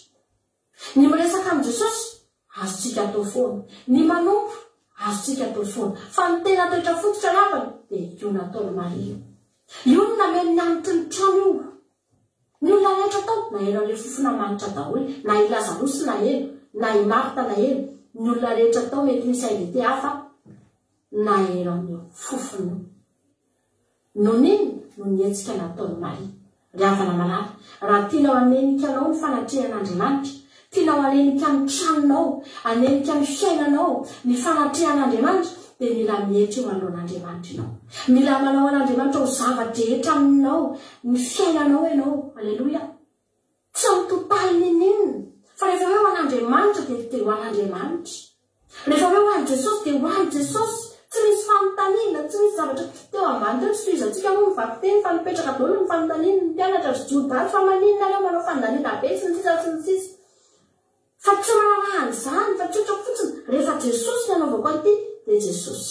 Aleluia. Mety lany ny androko an' Jesosy zany, lany ny fotoanako an' Jesosy zany, misy zavatra miendaka ety amiko ety an' Jesosy zany, afoiko ny voninahitro an' Jesosy zany, afoko ny lazako sy ny zavatra rehetra fa omeko an' Jesosy zany. Aleluia. Lohalalana eo amin'ny fiainako i Jesosy io. Aleluia. Eo ny toetra fototra tokony ananantsika io havana malala. Andrana te-teny aminao hoe reo zavatra ireo dia atao vita ao anatin'ny tranonao. Raha manasa an' Jesosy ianao androany da atao vitany ao. Hitanao fa ianao dia manome voninahitra azy, ianao dia miresaka aminy, tia miresaka aminy ianao, tia manakaiky azy ianao, ary ianao dia tia manompo azy, manao zavatra ho azy. Aleluia. Manitatra ny fanjakany, mihetsiketsika ao amin'ny fanjakan'Andriamanitra. Aleluia. Tianao Jesosy havana malala. Menao fa ampaherantsika an'izany ten'Andriamanitra zany androany alenoko fa ampitombo atsika ny ten'Andriamanitra androany. Raha nisy anankiray tamin'ireo mety latsaka teo aminao, tamin'ireo toetra anankitelo izay teneniko teo, dia tenenana Jesosy manomboka androany ampitomboko indray ny vitaisiko. Ampitomboko indray Jesosy ny vitaisiko amin'ireo zavatra ireo. Tsy haiko inona amin'ireo mety latsaka teo aminao, dia izay latsaka apekaro, izay fatafiakatra azavela hitiny. Aleluia. Raha tsampitsampy vavaka ianao, mety tsampitsampy firesahana tamin'i Jesosy ianao, tsampitsampy fotoana manokana ho an'i Jesosy ianao, tena fampiresaka an'i Jesosy, mandiana indray androany, mandiana manokana fotoana manomboka androany. Jesosy za manokana fotoana hiresaka aminao aho, mila mifanakalo hevitra aminao aho, mila tena manakaiky anao aho Jesosy. Raha tsampitsampy fiderana ianao, tsampitsampy fiankofa, ndala miakohaka, ndala mahafoy eo an'Andriamanitra. Raha tsampitsampy asa fanompona ianao, atovy ry havana, atovy. Fa tian'Andriamanitra zany, tianao Jesosy. Aleluia. Voninahitra ao an'Andriamanitra irery ihany dia menao fa ampaheranao zany ten'Andriamanitra zany androany. Tsika rehetra hivavaka amin'izao fotoana izao. Tsika hivavaka dia miteny eo anatrehan'Andriamanitra tsika hoe Jesosy malalo ity aho. Aleluia. Ity indray aho Jesosy manasa anao atao anatin'ny tranoko androany. Midira Jesosy midira fa voninahiko. Tiako ho hita ao anaty daholo ireo toetra ireo Jesosy malala. Tsisy tiako banga ireo fa tiako ananana avokoa Andriamanitra. Tsy mpanompon'Andriamanitra ilay mihetsiketsika fotsiny aho manompo be fotsiny, fa tiako tena olona manana fifandraisana aminao. Tiako olona tena miadore anao, manao anao zavadrehetra eo amin'ny fiainako. Aleluia. Tiako ananana Jesosy zany toetra zany. Omen'Andriamanitra anao zany raha mampangetaheta anao androany. Fanafinaritra an' Jesosy daholo ireo fihetsika ireo, tiany Jesosy daholo ireo. Tsy nisy tsy tiany Jesosy ireo ravana, fa tiany ireo. Aleluia. Ary nafinaritra azy miditra tao satria ampinampifaly azy nahitany fifaliana, nahitany fafinaretana mihitsy miditra tao aminatin'izany tokantrano zany. Mba hahita fifaliana koa ane Jesosy hiditra ao aminao. Hofaly koa ane Jesosy hiditra ao aminao. Tena hahita an'izany hoe olona tena araka ny sitrapony hiditra ao anatinao Jesosy. Tsy voateritery, tsy voatoatoana, tsy voabahambahany zavatra fa Jesosy fa tena miditra ao anatinao izy dia tena faly izy tonga ao anatinao. Aleluia. Mety amin'ny tsara io trano ipetrahana io, mety mifanaraka amin'ny tsara io trano ipetrahana io. Aleluia. Miarahana misakafo io. Hoy ny ten'Andriamanitra hoe dia hiditra ao aminy mindra ao mandondona ozy ny ten'Andriamanitra. Izay mamono faravarana, misy mamono faravarana dia hiditra ao aminy hiara hisakafo aminy. Hiditra ao aminao Jesosy. Zany olona miara misakafo zany tsy olona mifanalavitra, fa olona mifanakaiky zany. Olona tena mifampizara manta sy masaka. Misaotra Jesosy mavala. Misaotra ny amin'ny teninao Andriamanitra izay. Halleluja. Hivavaka antsika rehefa avy eo fandoro antsika famelapelatra ny tenin'Andriamanitra. misaotra betsaka ny mampinontsika eto anatin'izany teny a izay noentiny teto izay androany. Andriamanitra manakaream-pahasoavana anie a amaly fitianao a be dia be a dia mitombositra dia mitombo fahasoavana mba n'Andriamanitra hatrany anie a dia ampiasanao foana anie izy a amin'ny androm-piainanao rehetra. Alleluia. Raha androany ary anao tonga eto androany dia tsy ho anay, tsy ho an'ny olona sasasasany eto izany teny izany, ao antsika rehetra izay tonga eto. Hoy tokoa ny tena androanitra ny Apokalipsy 7:20 ilay mba teneny mampihana teo hoe indro efa mijoro am-baravarana ahako. Raha misy mihaino ny feoko ka mamono varavarana dia hiditra eo aminy ary hiara isakafo aminy ary izy amiko. Apokalipsy 7:20 izany teny izany. Averiko indro efa mitsangana eo am-baravarana ka mandondona, raha misy mihaino ny feo ka mamono varavarana dia hiditra ao aminy ka hiara isakafo aminy ary izy amiko. Eo am-baravarany fonao Jesosy amin'ny alalan'izany toro-teny izany no mandondona androany. Ary ny zavatra ataontsika dia manokatra ny fotsika, manokatra ny varavaram-piainantsika hidiran'i Jesosy. Te hiatrano aminao Jesosy androany, te hivahiny hiara isakafo aminao Jesosy androany. Ary ny hita ao Baiboly izany fiarahana amin'ny sakafo izany dia zavatra ngeza be. Ary Jesosy rehefa hitoetra ao anatin'ny olona, rehefa hiditra an-tranon'olona hiara isakafo, aharitra izy manao an'izay, aka-toerana izy manao an'izay, tsy mandalo izy fa tena aka-toerana. Ny jiosy dia manokana fotoana ela mihitsy ny isakafoanana, dia tena ny jiosy rehefa misakafo dia tena maka toerana mihitsy. Ny jiosy moa rehefa misakafo dia matory, tsy mipetraka amin'ny latabatra izy fa lehita amin'ny ohatry matory ohatr'izao, ohatry ny mitsilany ohatr'izao dia ny latabatra iva kely dia manao ohatr'izao sady maka sakafo, makaina.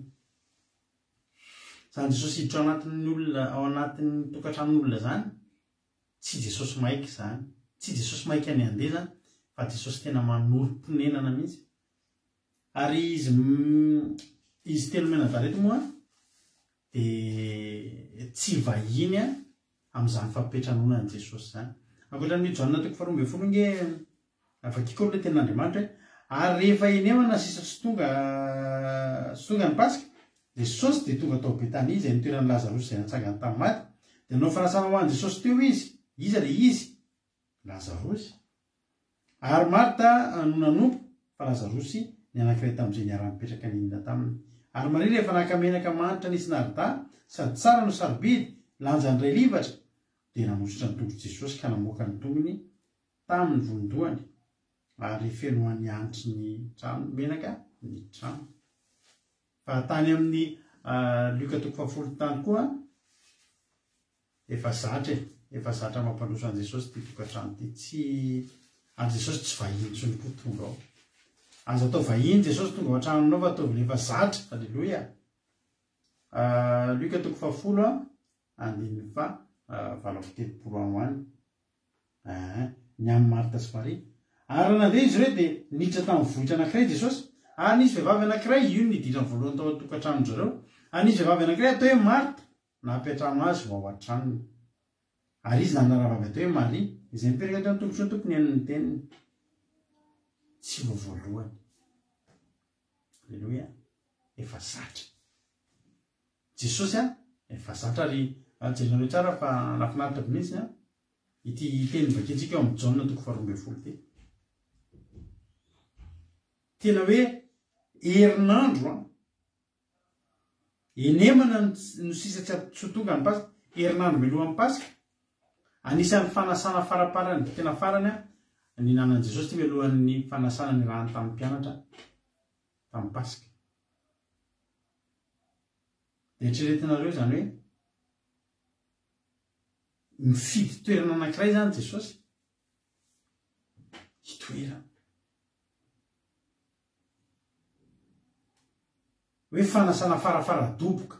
Hainareo tsara izany ianao farafara-doboka izany. Tandreo tsara fa ny zavatra atao farafara-doboka io any amin'izay tena irenan'ny fonao. Alleluia.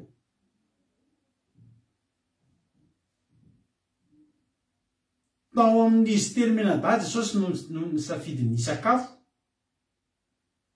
Voalohany indrindra, izy telo menadà tonga dia fanao fanasana ho an'i Jesosy. Ny tanjona tamin'ny fanasana io tena ho an'i Jesosy ray manontolo mihitsy. Zay tonga hafa, zay tonga, zay tsy tonga tao ahoana, fa ho an'i Jesosy mihitsy io fanasana io aloha. Alleluia. Nanoka tena nanokana hoe Jesosy ho an'i Jesosy ty fanasana ty. Ny titira ty fanasana ty Jesosy. Mety nasiana soratra mihitsy eny amin'ny varavarana, eny amin'ny varavarankely. Tonga soa Jesosy dia asiana balonina kely dia tonga soa Jesosy. I love you Jesosy. Tonga soa Jesosy. Alleluia. Dia ny olona rehetra tonga taoriana izay fa tonga eo sisa. Alleluia. Jesosy koa tsy nanao ambany zavatra an'izany. Ary tena tao am-pony, ary tena tiany reto izy telo menadà reto. Tena tiany sady fantany koa fa tena tia azy. Fantatry Jesosy ny ravana ny olona tia azy sy tsy tia azy. Ary Jesosy fantany hoe reto tena tia be anahy satria fantatry Jesosy koa ny zavatra nataony tamin'ireo. Any amin'ny Lioka 7 hamaky ten'Andriamanitra isika. Lioka 7 dia atao fahititsika dia tena. Lioka 7 andininy faha-70. Manao fanoharana Jesosy. Resaka tamin'ny Simona izy. Resaka tamin'ny Petera izy zany. Ary azafady Simona Fariseo mantsy e. Tsy Simona Petera fa Simona Fariseo. Tamin'ny fotoana io dia nisy vehivavy anankiray. Ato amin'ny Baiboly ato mbola misy ady-hevitra mbola tsy tapitra malaky ty androany. Hoe raha zah zao manontany anareo. Firy na impiry ianareo na ianao an'izay hoe misy olona nanositra menaka manitra ny tongotry Jesosy zay. Impiry, zay mamaly izay mahafantatra. Impiry nareo na eno tao amin'ny Baiboly nisy na hoe olona karazany firy, olona ray ve, olona ray ihany ve nanositra ny tongotry Jesosy tamin'ny menaka manitra. Fa ady-hevitra mbola amin'ny Baiboly zany ady-hevitra mbola mipetraka zany ho an'izay mahay mivaliny dia ho tahin'ny tompany izy mahazo kadao izay maharaha valiny. Erika ny teny ny telo nambinay indroa, tozo indroa. Izy koa manana zavatra valiteny. Examen kely. Maria anankiroa izy tojo. Izy koa mbola manana valy. Manam-pamalinareo an'izy aloha io ilay tantara. Ary ny Fariseo anankiray nanasa Jesosy, nanasa koa zany ity Fariseo ity. Angelina koa nanao hoe anankiroa, meko ny valiny rehefa avy eo ny valiny avy aty amiko. Ary dia nisy atao an-tranon'ny Fariseo izy ka mipetraka an'iny, ary indro nisy vehivavy mpanoto tao an-tanàna. Ka rehefa fantany fa Jesosy mipetraka an'iny atao an-tranon'ny Fariseo dia mitondra tavoahangy arabasy tsara feno menaka manitra izy. Ary nijanona teo voany teo amin'ny tongony ka nitomany, dia nakotra ny tongony tamin'ny ranomasina ka namoaka azy tamin'ny volodohany, dia nanosika faritra ny tongony ka nanositra azy tamin'ny menaka manitra.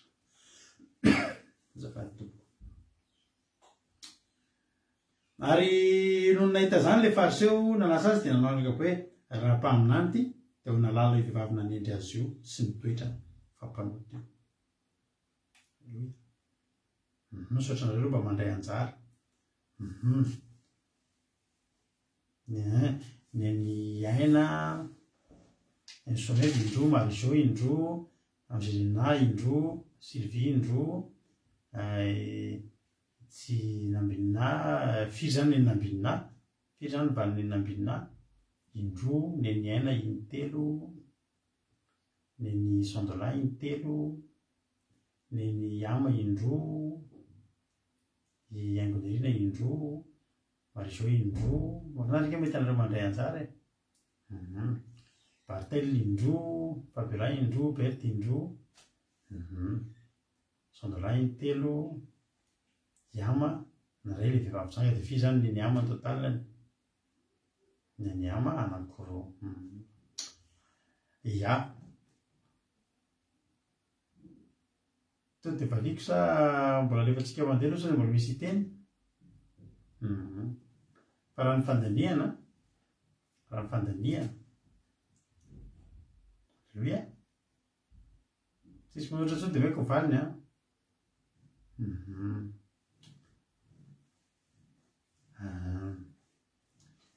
ny tena marina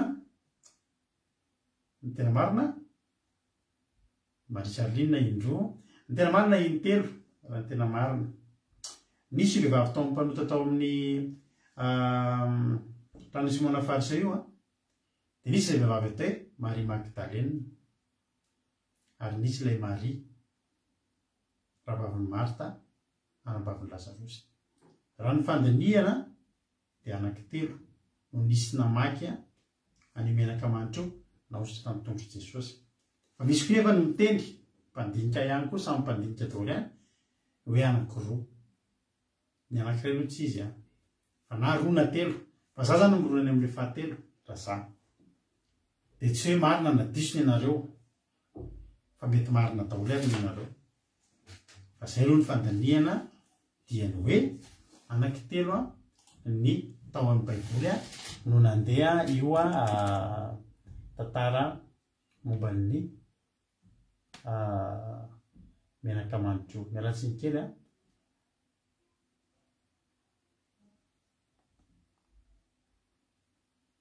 mialatsiny kely amintsika fa misy fandaminana kely amin'ny fitaovantsika aloha fitezazavany zay eny ary tahiny tompo ary tsika rehetrarehetra zay aloha ny amin'iny fa zay le tolotentsika zay koa le tolotentsika fa itenenareo le fanoharina ataon'i Jesosy fotsiny ary zao ny tenen'i Jesosy eto zany Jesosy hijery na marina voalohany mihitsy erika ny teny voalohany telo teo alleloia erika dia ena dia sondolao zao tadidiko ny teny telo teo alleloia dia fa ny tena be mpiteny ny mpandinika be mpiteny dia intelo telo zany tsara fantatritsika fa misy koa nefa samy mpandinika miteny hoe roa fa za mironany amin'ilay telo alleloia fa afaka mandinika koa nareo antsika afaka mandinika daholo tsika hoe mpandinika samy mpandinika daholo tsika rehetrarehetra manao fotoana dia tenio dia vakio mahafinaritra mamaky tenin'Andriamanitra. Indray andro antsika mbola hanana fotoana malalaka anankiray mety afinaritra koa zay anohalim-bavaka ohatr'izao tsika dia kilalao ara-baiboly fotsiny ataontsika fanontaniana dia tena misy fandraisana point mihitsy amin'izay fotoana izay misy fandraisana point dia mety asitsika loka kely mihitsy amin'izay fa raso diniantsika ny amin'izay anatina fotoana anankiray malalaka any nanaovantsika an'izay zavatra mahafinaritra be zay. Anevitrareo amin'izany asitsika an'izany ve alleloia dia izao fanoharana ataon'i Jesosy ahoana no nahitany Jesosy izy izany ity dia izy izany tsy tia dia izao le izy nasitsika karazana question pour un champion kely alleloia dia hoy Jesosy Simona satria Simona zany teny hoe tsy rahainona tokoa ary olona vehivavy mpanoto ohatr'izao hoy Jesosy. Misy zavatra tiako lazaina aminao izy lazao ary mpampianatra andiny varaiky amby 20:17 nisy roalana nanany mpampanana vola anankiray kosa ny iray nanana denari 10,000 ny iray kosa 50 ary raha tsy nanakaloha izy roalahy dia samy navelany hoy izy amin'ireo moa no tia azy indrindra izy amin'ireo no tia azy indrindra dia Simona namaly ataoko fa ilay namoizana be izy dia hoy izy taminy marina ny hevitra zao alleloia. Aloha Jesosy nitodika tamindra vehivavy ka tamin'ny Simona hoe hitanao io vehivavy io niditra teto an-tranonao io niditra teto an-tranonao tsy mba nanome rano anasana tongotra akory ianao fa izy kosa nakotrany tongotro tamin'ny ranomasina ka namoaka azy tamin'ny volondohany tsy mba nanoroka akory ianao fa izy ary zay niditra teto dia tsy vola nitsahatra nanoroka fatratra ny tongotro lohako tsy voanosorana diloilo fa izy kosa nanosy menaka manitra ny tongotro any amin'izany dia lazaiko hoe voavela ny elony be fa be fitiavana izy fa izay voavela tamin'ny kely dia kely fitiavana dia izy tamin'ny vehivavy voavela ny eloko hitanareo ry havana manino ny Marisy Marta sy Lazarosy ny tibean Jesosy satria zareo nanaovana zavatra tena ngeza be. Tsy nisy nanao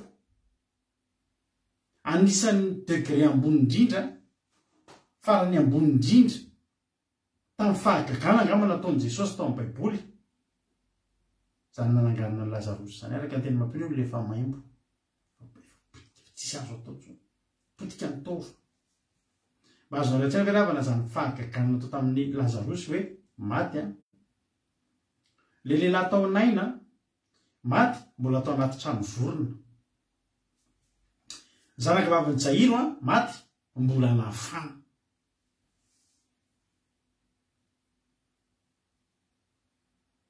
Ataoko angamba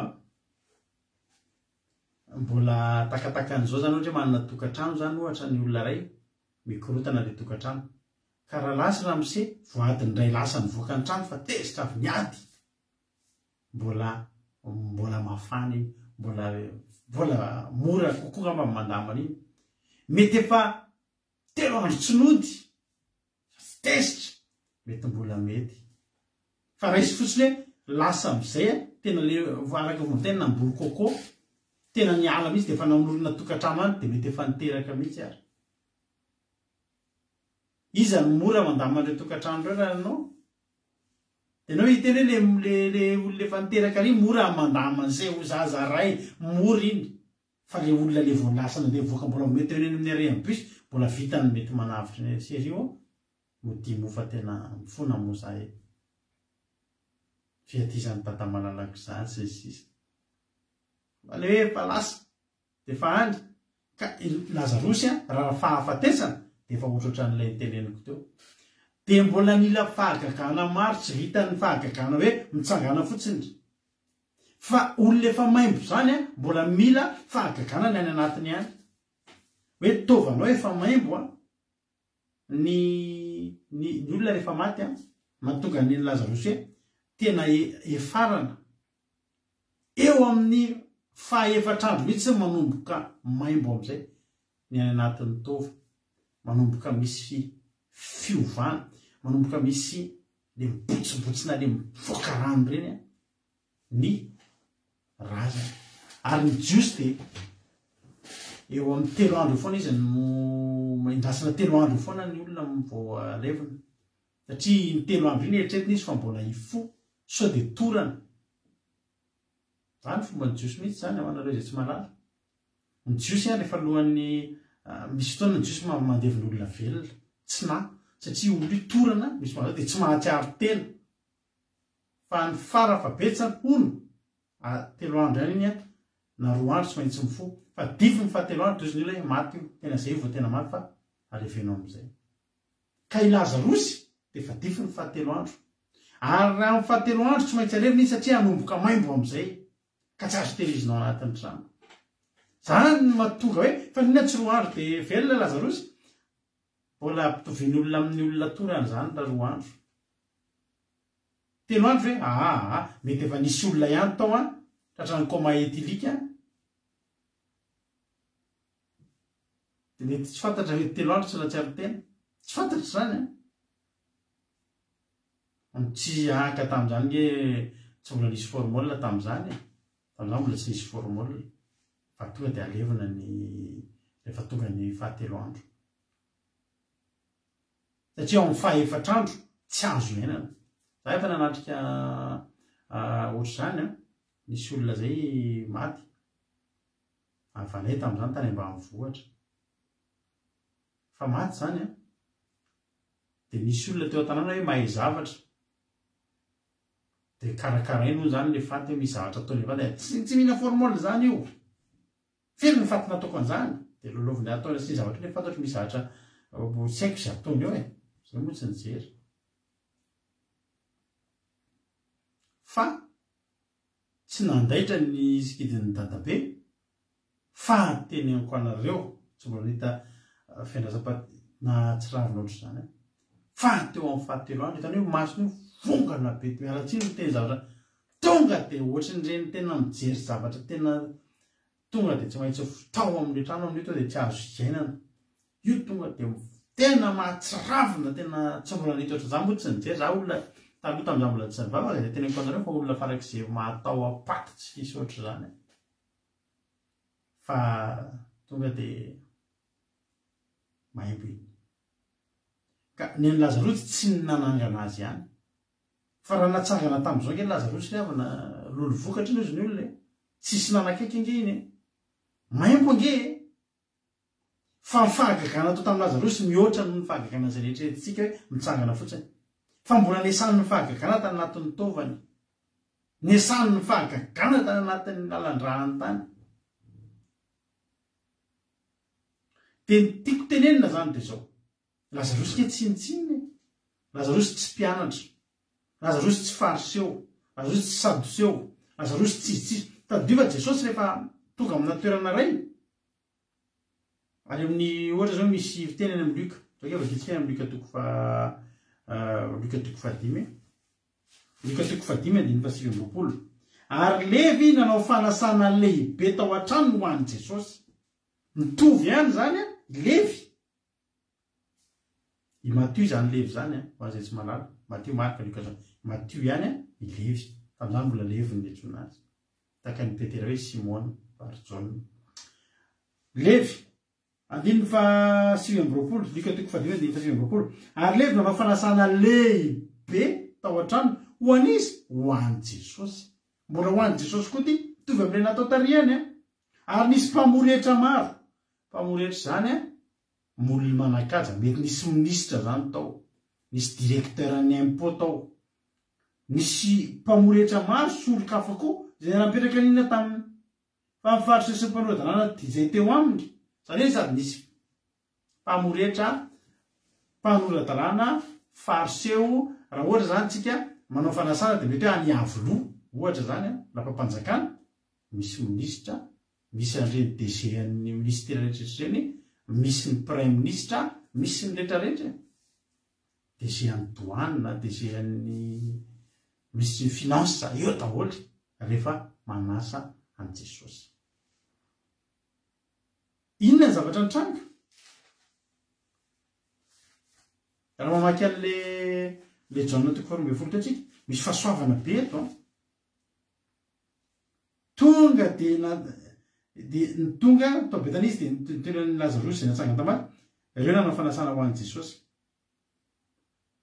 Marta ny nanompo Lazarosy ny anankiray tamin'izay niara mipetraka ninana taminy i Lazarosy nisy ny diony misaotra ny Fabiola i Lazarosy zany rehetratreo olona tsy dia makaiza fa nanaovan'i Jesosy zavatra ngeza be dia tena nanokana ny trano sy ny amin'ny manontolo nanao fanasana ho an'i Jesosy mety tsy fanasana lehibe nge hoe tsisy nilaza mihitsy nge hoe i Maria sy Marta sy Lazarosy dia mpanan-karena ka hoe tena mety tena hoe couvert volamena ny teo hoe sakafo tena le lafo vidy ohatrany ahoana fa raha ohatra atsika ty andafy dia mety ren'le marika tena rehefa mandeha any amin'ny grande surface mantsika dia fantatritsika tsara fa misy karazana arakaraky ny avon'io etagera io ny ohatrany hoe karazana ohatrany hoe atsara na hoe gamme-ndreo entana vidindreo koa entana mitovy ihany samy pate ohatra samy ronono samy tsy fantatro samy menaka fa mahavariana misy lafo misy mora nefa samy menaka le marika ka Lazarosy sy Marka Lazarosy sy Marta sy Maria nanasa Jesosy Ecoplus mihitsy le izy Erika ny vidina menaka Ecoplus sy ny vidina menaka zavatra fa samy hafa ny Ecoplus mora ary zao zany ny Ecoplus mpifandrombahany tan'olona miavana Ecoplus fa zao efa reny daholo ny enjehan'ny olona tovy ihany nge le zavatra vita amin'le izy fa ny fanasana ataon'izy teny menadanga tsy mety hoe tsy avoleta be Jesosy tsy mila ny avoleta fa Jesosy mila ny olona tia azy nanao an'io tia any Jesosy nge reo satria niny ngeza be nge ny nataon'i Jesosy an'ireo ngeza be nge ny nataon'i Jesosy an'ireo ary rarina tia be an'i Jesosy koa ry zareo be fitiavana izy satria be ny natao taminy reto Simona fariseo nge ravana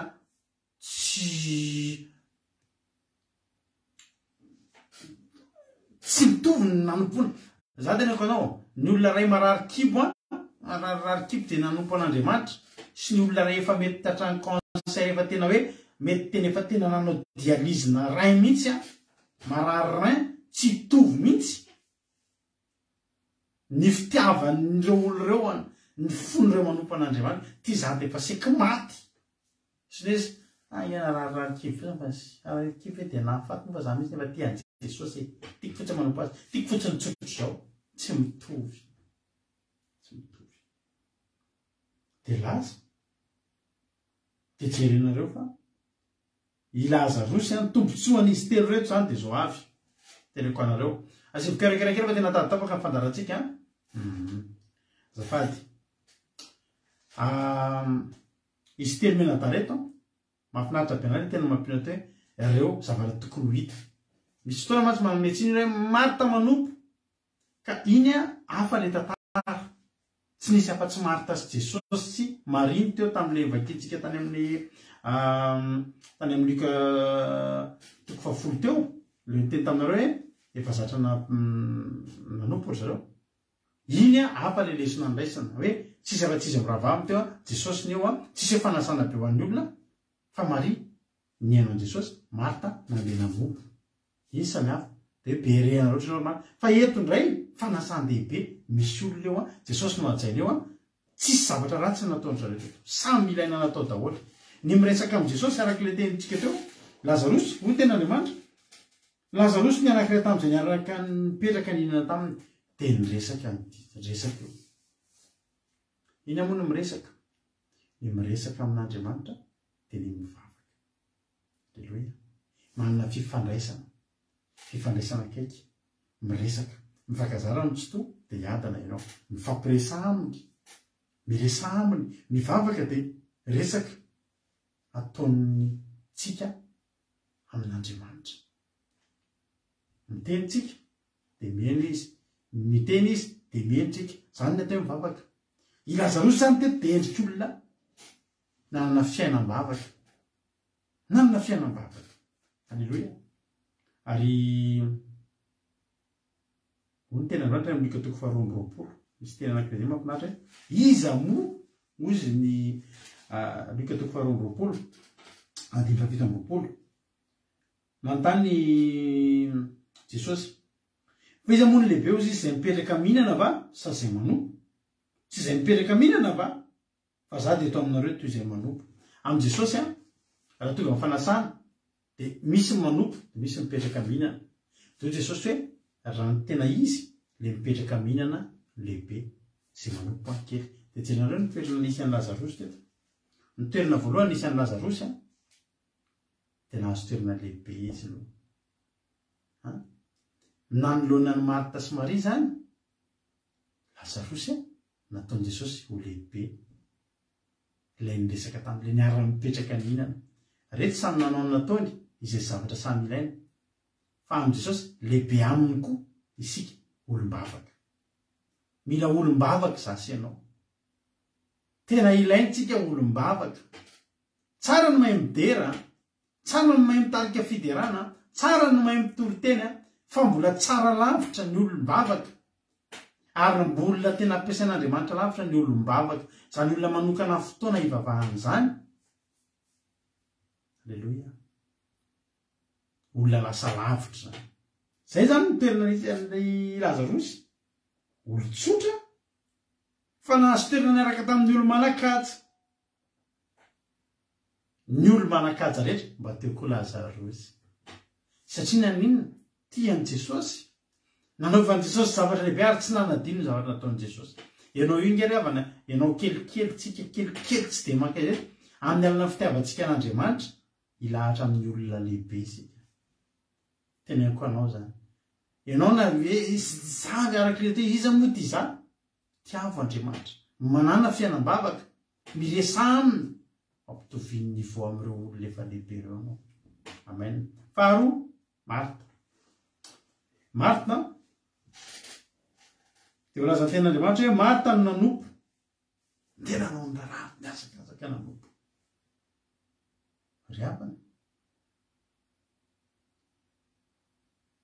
aza dinoana fa faraparany ahitanany Jesosy io. Faraparany. Manompo zany mikarakara. Be ny olona te hikarakarany Jesosy ary misy azy atao hoe Maria Magdalena.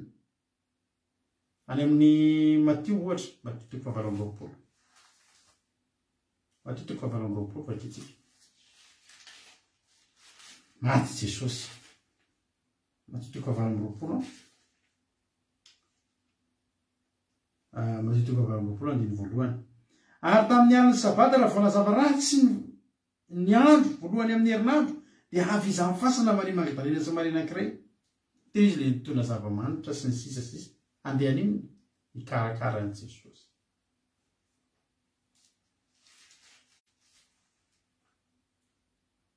Hikarakarany Jesosy. Fa ny zavatra mahafinaritra fa ny aloha avy amin'ny Marty zany. Hoy ny olona dia mbola velona dia ataovy fa tsy hoe maty avy raha malala. Alleluia. Ilaina ny nanompo an'i Jesosy. Teo an-tranonao izy dia ny tompony maty. Ny aloha avy amin'ny Marty lalana. Alleluia. Ny aloha avy amin'ny Marty lalana. Ary Maria Magdalena. Dia ny mbola teo, dia ny mbola velona dia mikarakara iny. Ao an-tranonao Jesosy androany, karakarao izy. Topo izy. Ataovy izay tokony mety. Alleluia. Dia ny mbola eo izy. Azy andrasany efa tsy eo. Tahaka izany koa i Maria. Maria, ny tena arak'ilay tena teo Maria tena nanisy nanao zavatra ngezo. John Evangelista John 2:20.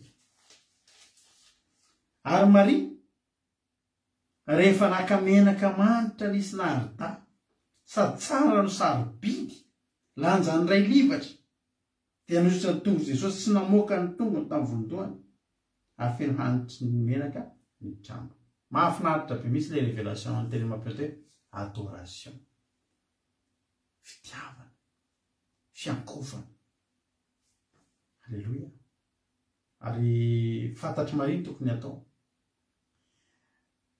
Hoy izy tonkira Solomon. Tonkira Solomon anankiray tsika. Tonkira Solomon toko voalohany andininy fa 12. Ny ten'Andriamanitra. Raha mipetraka eo amin'ny lataba ny mpanjaka dia mamerivery tsara ny naridahako. Alléluia. Ny naridah io samy manana ny naridahany. Fa io na dia namerivery ny trano azy. Ny tena vana tonkira Solomon toko voalohany 12. Raha mipetraka eo amin'ny lataba ny mpanjaka dia mamerivery tsara ny naridahako. Tsy naridahany Jodasy io. Tsy naridahany Lazarosy io. Tsy naridahany Marty io. Naridahany Maria io no namerivery ny trano. Mba tianao ve raha naridahanao, ny fideranao, ny adorationao, ny fiankofanao io reny sy ny olona rehetrarehetra io. Mameno ny trano io anao, naridahanao, naridahan'ny Angelina, naridahan'ny Rasonirina Fabiola, naridahan'ny Ajadomona satay tompy Ajadomona satria zay avy nitany Ajadomona teto tonga soa ianao naridahan'ny Tojo, naridahan'ny Lina, naridahan'ny Yama, naridahan'ny Rosemina. Alléluia. Araka ny tenin'ilay tonkirany Solomon teo. Amen.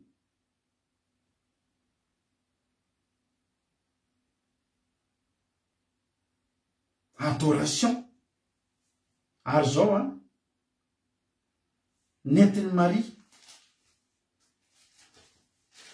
ilay menaka manitra.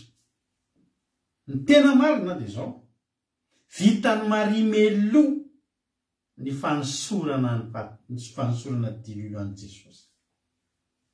Ny fanosorana dililo manitra. Misy raha-mpanan-karembe zay ao Baiboly i Josefa Arimaty. Josefa Arimaty ny anarany. Any amin'ny John 2:20 tsika mafy ten'Andriamanitra. John 2:20 andininy 7:30. Nandevianana Jesosy. Ary rehefa afaka izany Josefa avy any Arimaty mpianatra Jesosy izy. Nefa tamin'ny mangingina ihany no fataovany Jiosy. Mpanan-karena izy io. Dia nakataka tamin'ny Pilato mba aza manaisotra ny vatany Jesosy. Aminay Pilato. dia lasa izy ka nanaisitra ny fatin' Jesosy. Ary tonga koa Nikodemosy ilay nakao amin'ny Jesosy noho ny alina tamin'ny andro voalohany ka nitonga miora sy azo manitra voaroaro tokony 100 livatra dia niraisiny fatin' Jesosy ka nofonosany lamba paty mba amin'ny zava-manitra araka ny fanoan'ny Jiosy nanamboatra faty aleviny. Efa nisongonan'i Maria. Nosongonan'i Maria i Josefa Arimaty. Nosongonan'i Maria Nikodemosy maty no nosorany manitra. Fa ozy Maria teny mbola eto io ny farany aorian'io Jesosy maty. Jesosy fitaiko ny anjarako. Aleluia. Fitaiko ny anjarako. Ry Maria maty Jesosy Maria Magdalenina vao nandeha niazakazaka ny vidy zava-manitra fa ny aho ozy Maria teny mbola eto izy. Amen. Averika any ny teniko aminao. Raha misy zavatra tianao atao amin'olona iray dia ataovy rehefa velona izy. Aza andrasana hoe maty izy hoe ity zany dia mbola velona. Novitainy melohan'ny olona ny fanosorana zava-manitra ny Jesosy. Satria io Jesosy ny faraparany velona. Ohatrany hoe Jesosy hiatrika olana. Ohatrany hoe Jesosy manomboka hibanjana amin'izay ny Golgota. Io izy ny farafarany. Io izy no hitan'ny olona miaraka eo farany. Ary sambatra izy telo menatany. Sambatra izy telo menatany avana malala. Eritreretinareo zany hoe araka ny teniko taminareo hoe azonareo tsara hoe zany fahasambarana zany Lazarosy zany. Hoe mipetraka akaikin'i Jesosy amin'ny fanasana. Fa inona moa ny fangatahany Jaona, Jakoba sy Jaona? Hoy izy Jakoba sy Jaona ny amin'ny marika toko 10. Marika toko 10. Andininy 530 ny fangatahana nataon'ny Jakoba sy Jaona ary navan'i Jesosy. Ary Jakoba sy Jaona zanaky Zebedina natona Jesosy ka taminy hoe mpampianatro tiana mba atao aminay izay angatahanay aminao. Ary izy inona moa no tianareo ataonao aminareo? Toy izy mba ekeo hipetrahanay ny anankiray eo amin'ny ankavananao, ny anankiray eo amin'ny ankavianao any amin'ny voninahitra.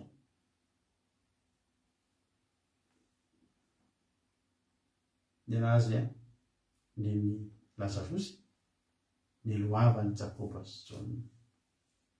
Ary izy mipetraka tao tsy nila nangatahana. Fa Jesosy mihitsy miteny hoe Lazarosy aveta nilako mipetraka satria ty ahy ianao. Ny lohavan'izy telo menatany. Eritreretinareo io akta nataon'ny Maria io tena ny lohavany.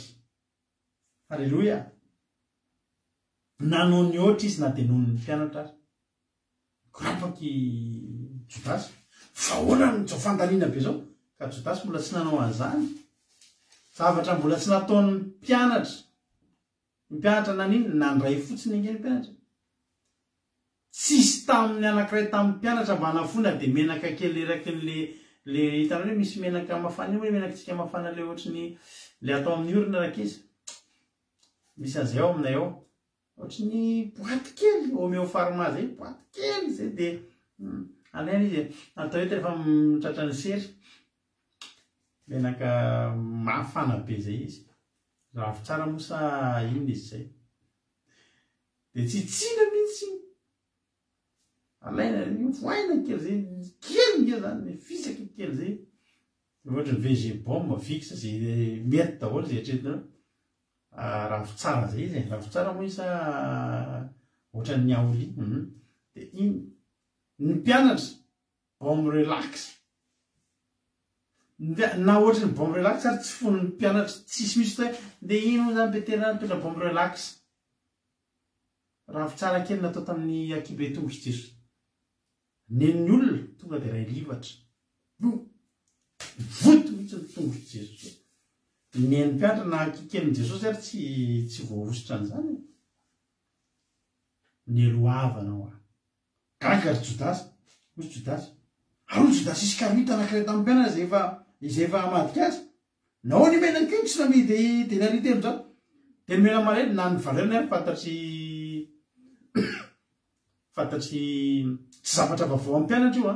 Fantany hitan'iny amin'ny magazin isan'andro ny vidiny hoe lafo koa izany menaka. Iza mba vita hividy an'izany. misy vehivavy any mafio mividy an'izany mariny anarany ary tsoanazy fa ho an'ny tongotry ny tompony tongotry ny tompona ny lohavany driavana ary za miteny anao ny olona tian'Andriamanitra afaka mielo lalana ny olona rehetra ianao aza miteny za tsy mahay baiboly inona no baiko amin'ity baiboly za tsy mahay mivavaka tiavo amin'ny fonao rehetra Andriamanitra fa ho hitanao ny anavan'Andriamanitra anao dia ho avanany sy ataony elo lalana ny olona rehetra rehetra ianao amin'ny alalan'ny fitiavana tiavany Jehovahandriamanitra ao amin'ny fonao rehetra ny saina rehetra sy ny fanahinao rehetra andao hitian'Andriamanitra sika dia andao ataontsika ireo andao hiresaka amintsika andao hivavaka andao mitraka amin'ny fiainantsika ao aminy dia andao karakaraintsika ny momba azy andao ataontsika lasa fanompona halleloia karakaraintsika ny toerana misy azy diovitsika ny fotsika karakaraintsika ny momba azy anompo isika andao anompo an'Andriamanitra dia andao ho fenoana fofony naharidahantsika ty tontolon'ny fanompony ty androany zao teto nisy an'izany rahalainy zany nitondra menaka narida tamin'ny vavaka fanompoana misy an'izany mampionina izany nitondra ny menaka narida tamin'ny alalan'ny toriteny nisy an'izany rado zany nitondra menaka narida tamin'ny alalan'ny famelabelarana mbola ho avy eo mihaja nitondra menaka narida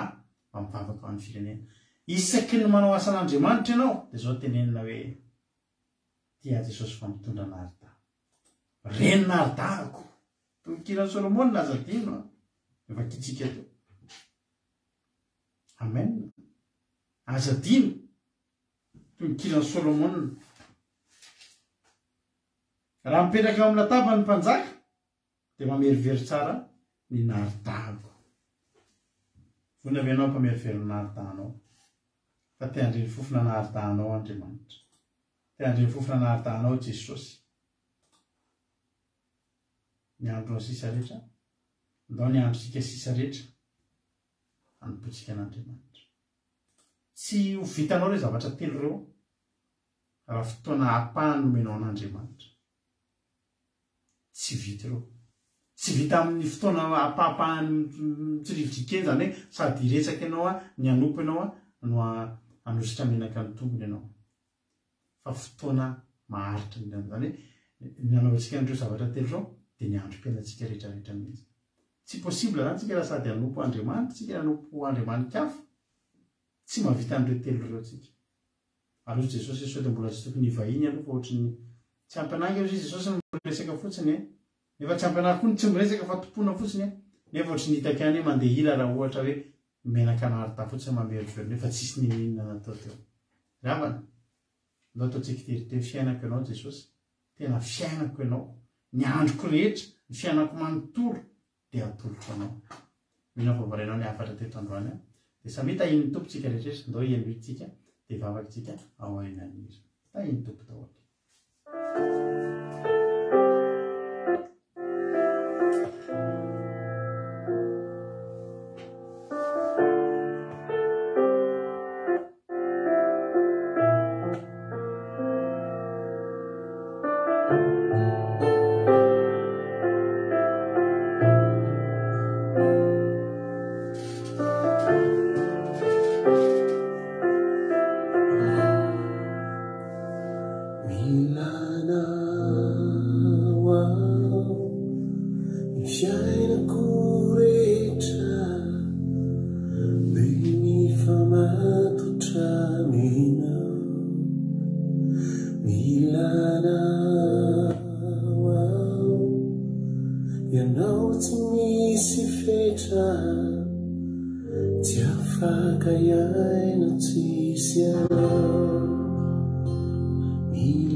sianao fa fiainakanao rivotra iainako fa fiainakanao mifeny fisiko fa fiainakanao manodidinay tompo omeray lay fanahinao fa fiainakanao rivotra iainako fa fiainakanao mifeny fisiko fa fiainakanao manodidinay tompo omeray lay fanahinao.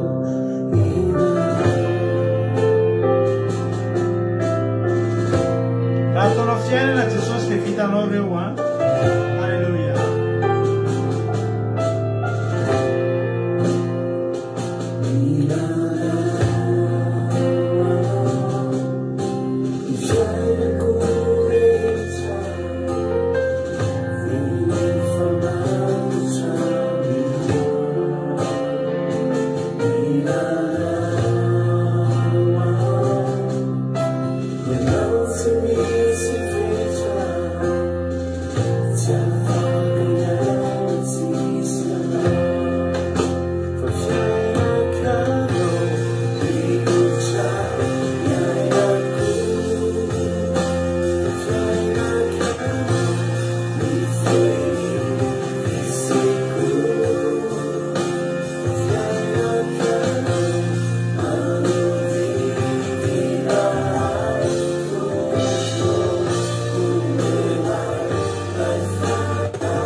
Sotranao zay Jesosy tamin'ity fotoanany ity.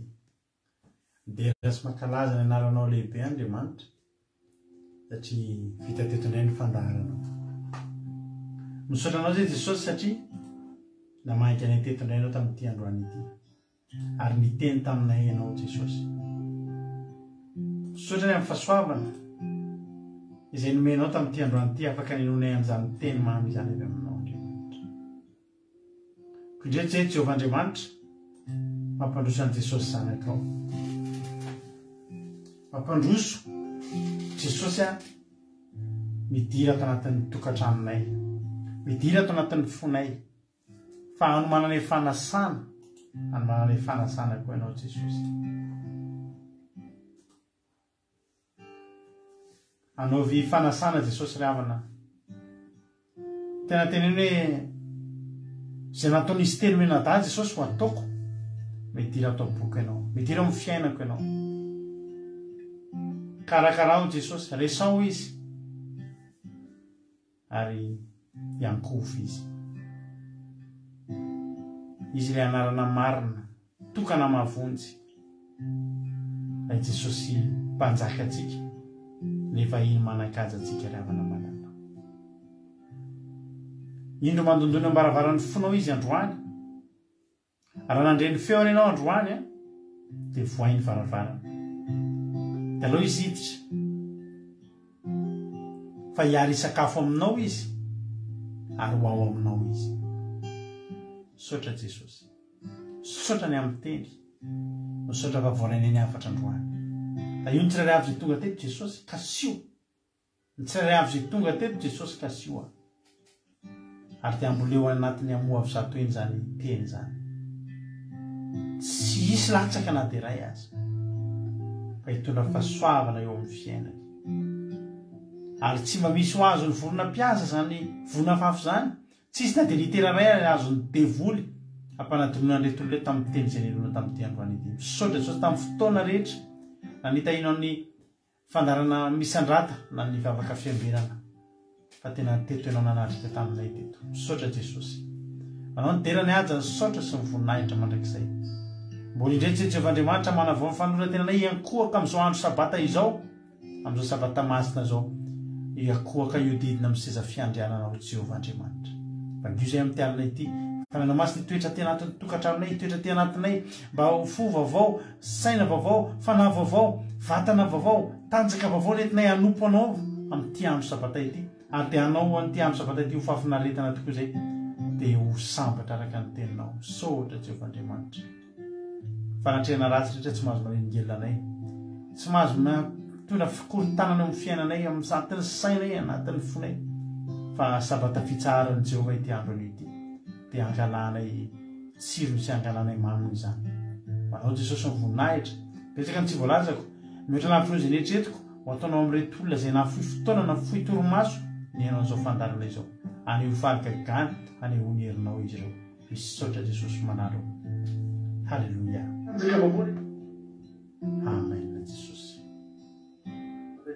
Ivavaka isika amin'izao fotoana izao amin'ny firenena, dia mpanjosika ny anabavitsika mihaja ivavaka ho an'ny firenena. Dia tompo ary anabavy mihaja no amin'ny fitenena.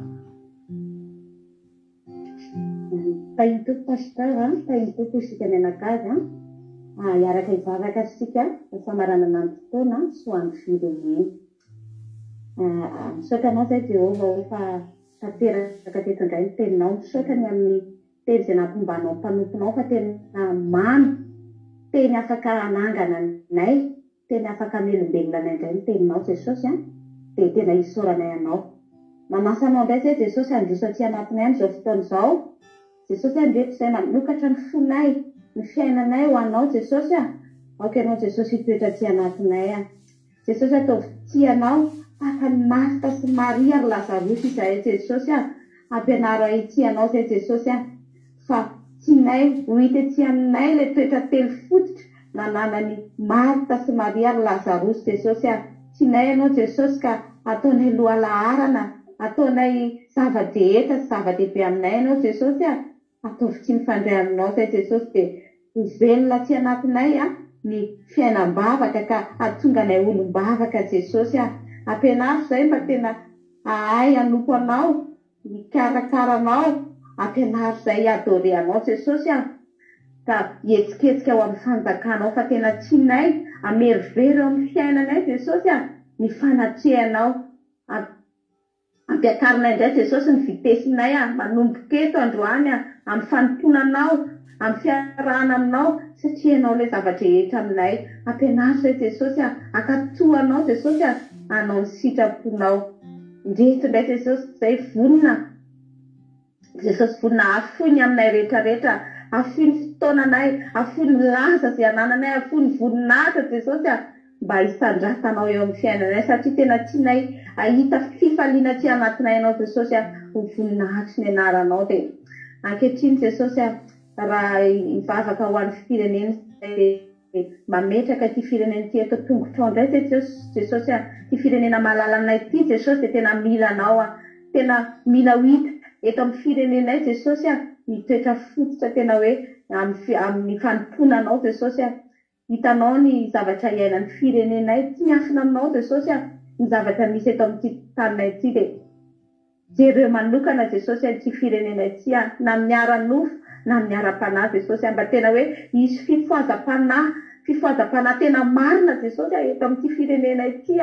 tena hoe ny filazan'ny faramarinanao ny teto ny fahamarinanao no anjaketo fa be dia be Jesosy ny zavatra tsy araky ny sitraponao iainan'ny firenena iainan'ny tanindrazanay angatanay famindraposy famelan-kelopetrotanao ty anao fa mitondra ozona eto amin'ny firenenay Jesosy ny tsy fankatoavanay ny teninao ny tsy fandananay araky ny sitraponao jereo Jesosy ny isam-batan'olona isa-tokantrano eto amin'ity Madagasikara ity ka sino mitondra nay variony tsirairay avy Jesosy mba tena andiaraka patahorana anao Jesosy iaina amin'ny fiainam-bavaka Jesosy tena hivavaka marina Jesosy fa tsy hivavaka miambahamba Jesosy dia matoky zay Jesosy fa hiasa eto anivon'ny firenenay ianao azao bavaka izao Jesosy dia hotafaka teo anaty anao indray ka hijery manokana an'ity Madagasikara ty ny masonao Jesosy mba ahafahan'ny firenenay tena hoe hiova ahafahan'ny firenenay tena hoe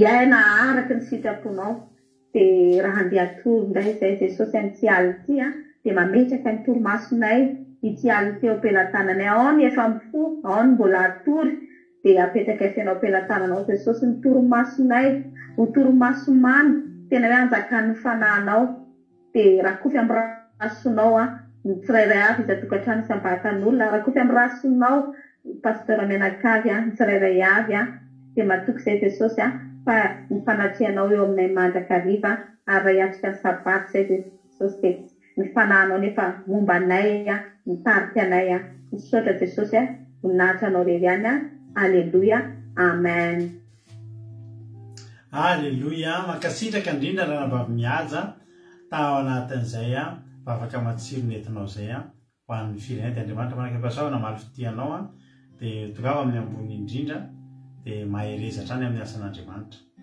misaotra antsika rehetra ihany koa izay tonga teto niaraka taminay teto androany raha tsy teto ianao dia nangigina rery teto zay fa niaraka taminay kosa ianao mba mifidy an'izao fandarana zao ka hisaorana aminao zany ary raha nampahery anao dia tongava ndray fa amin'ny latsinainy tsika eto indray manomboka latsinainy ka hatramin'ny zoma tsika eto anatina zao fandarana afaka fiambena zao raha pitsiko tsika fotoamba afaka sabata tontolo ny andro dia anasana anao daholo izany rehetra zany matoky fa tsy kivy anao tsy ketraky ianao raha mandeha matory amin'izao fa matory miaraka amin'ny fiadanam-po filaminatsaina ary raha ifo anao rapitso dia tontolo andro feno hery tontolo andro feno fatokin'Andriamanitra rano amin'Andriamanitra ny tontolo andro narapitso samy tahiny tompo mahaiza daholo ny fandarantsika ny tapitra fa afaka mbola miaraka aminay nareo dia mijery ny fandarana mihaino ny fandarana sy ny hirahira rehefa ao amin'ny akiradio point radio 12345.com misaotra ny Angelina Diamant izay mizara ny lien foana akiradio point radio 12345.com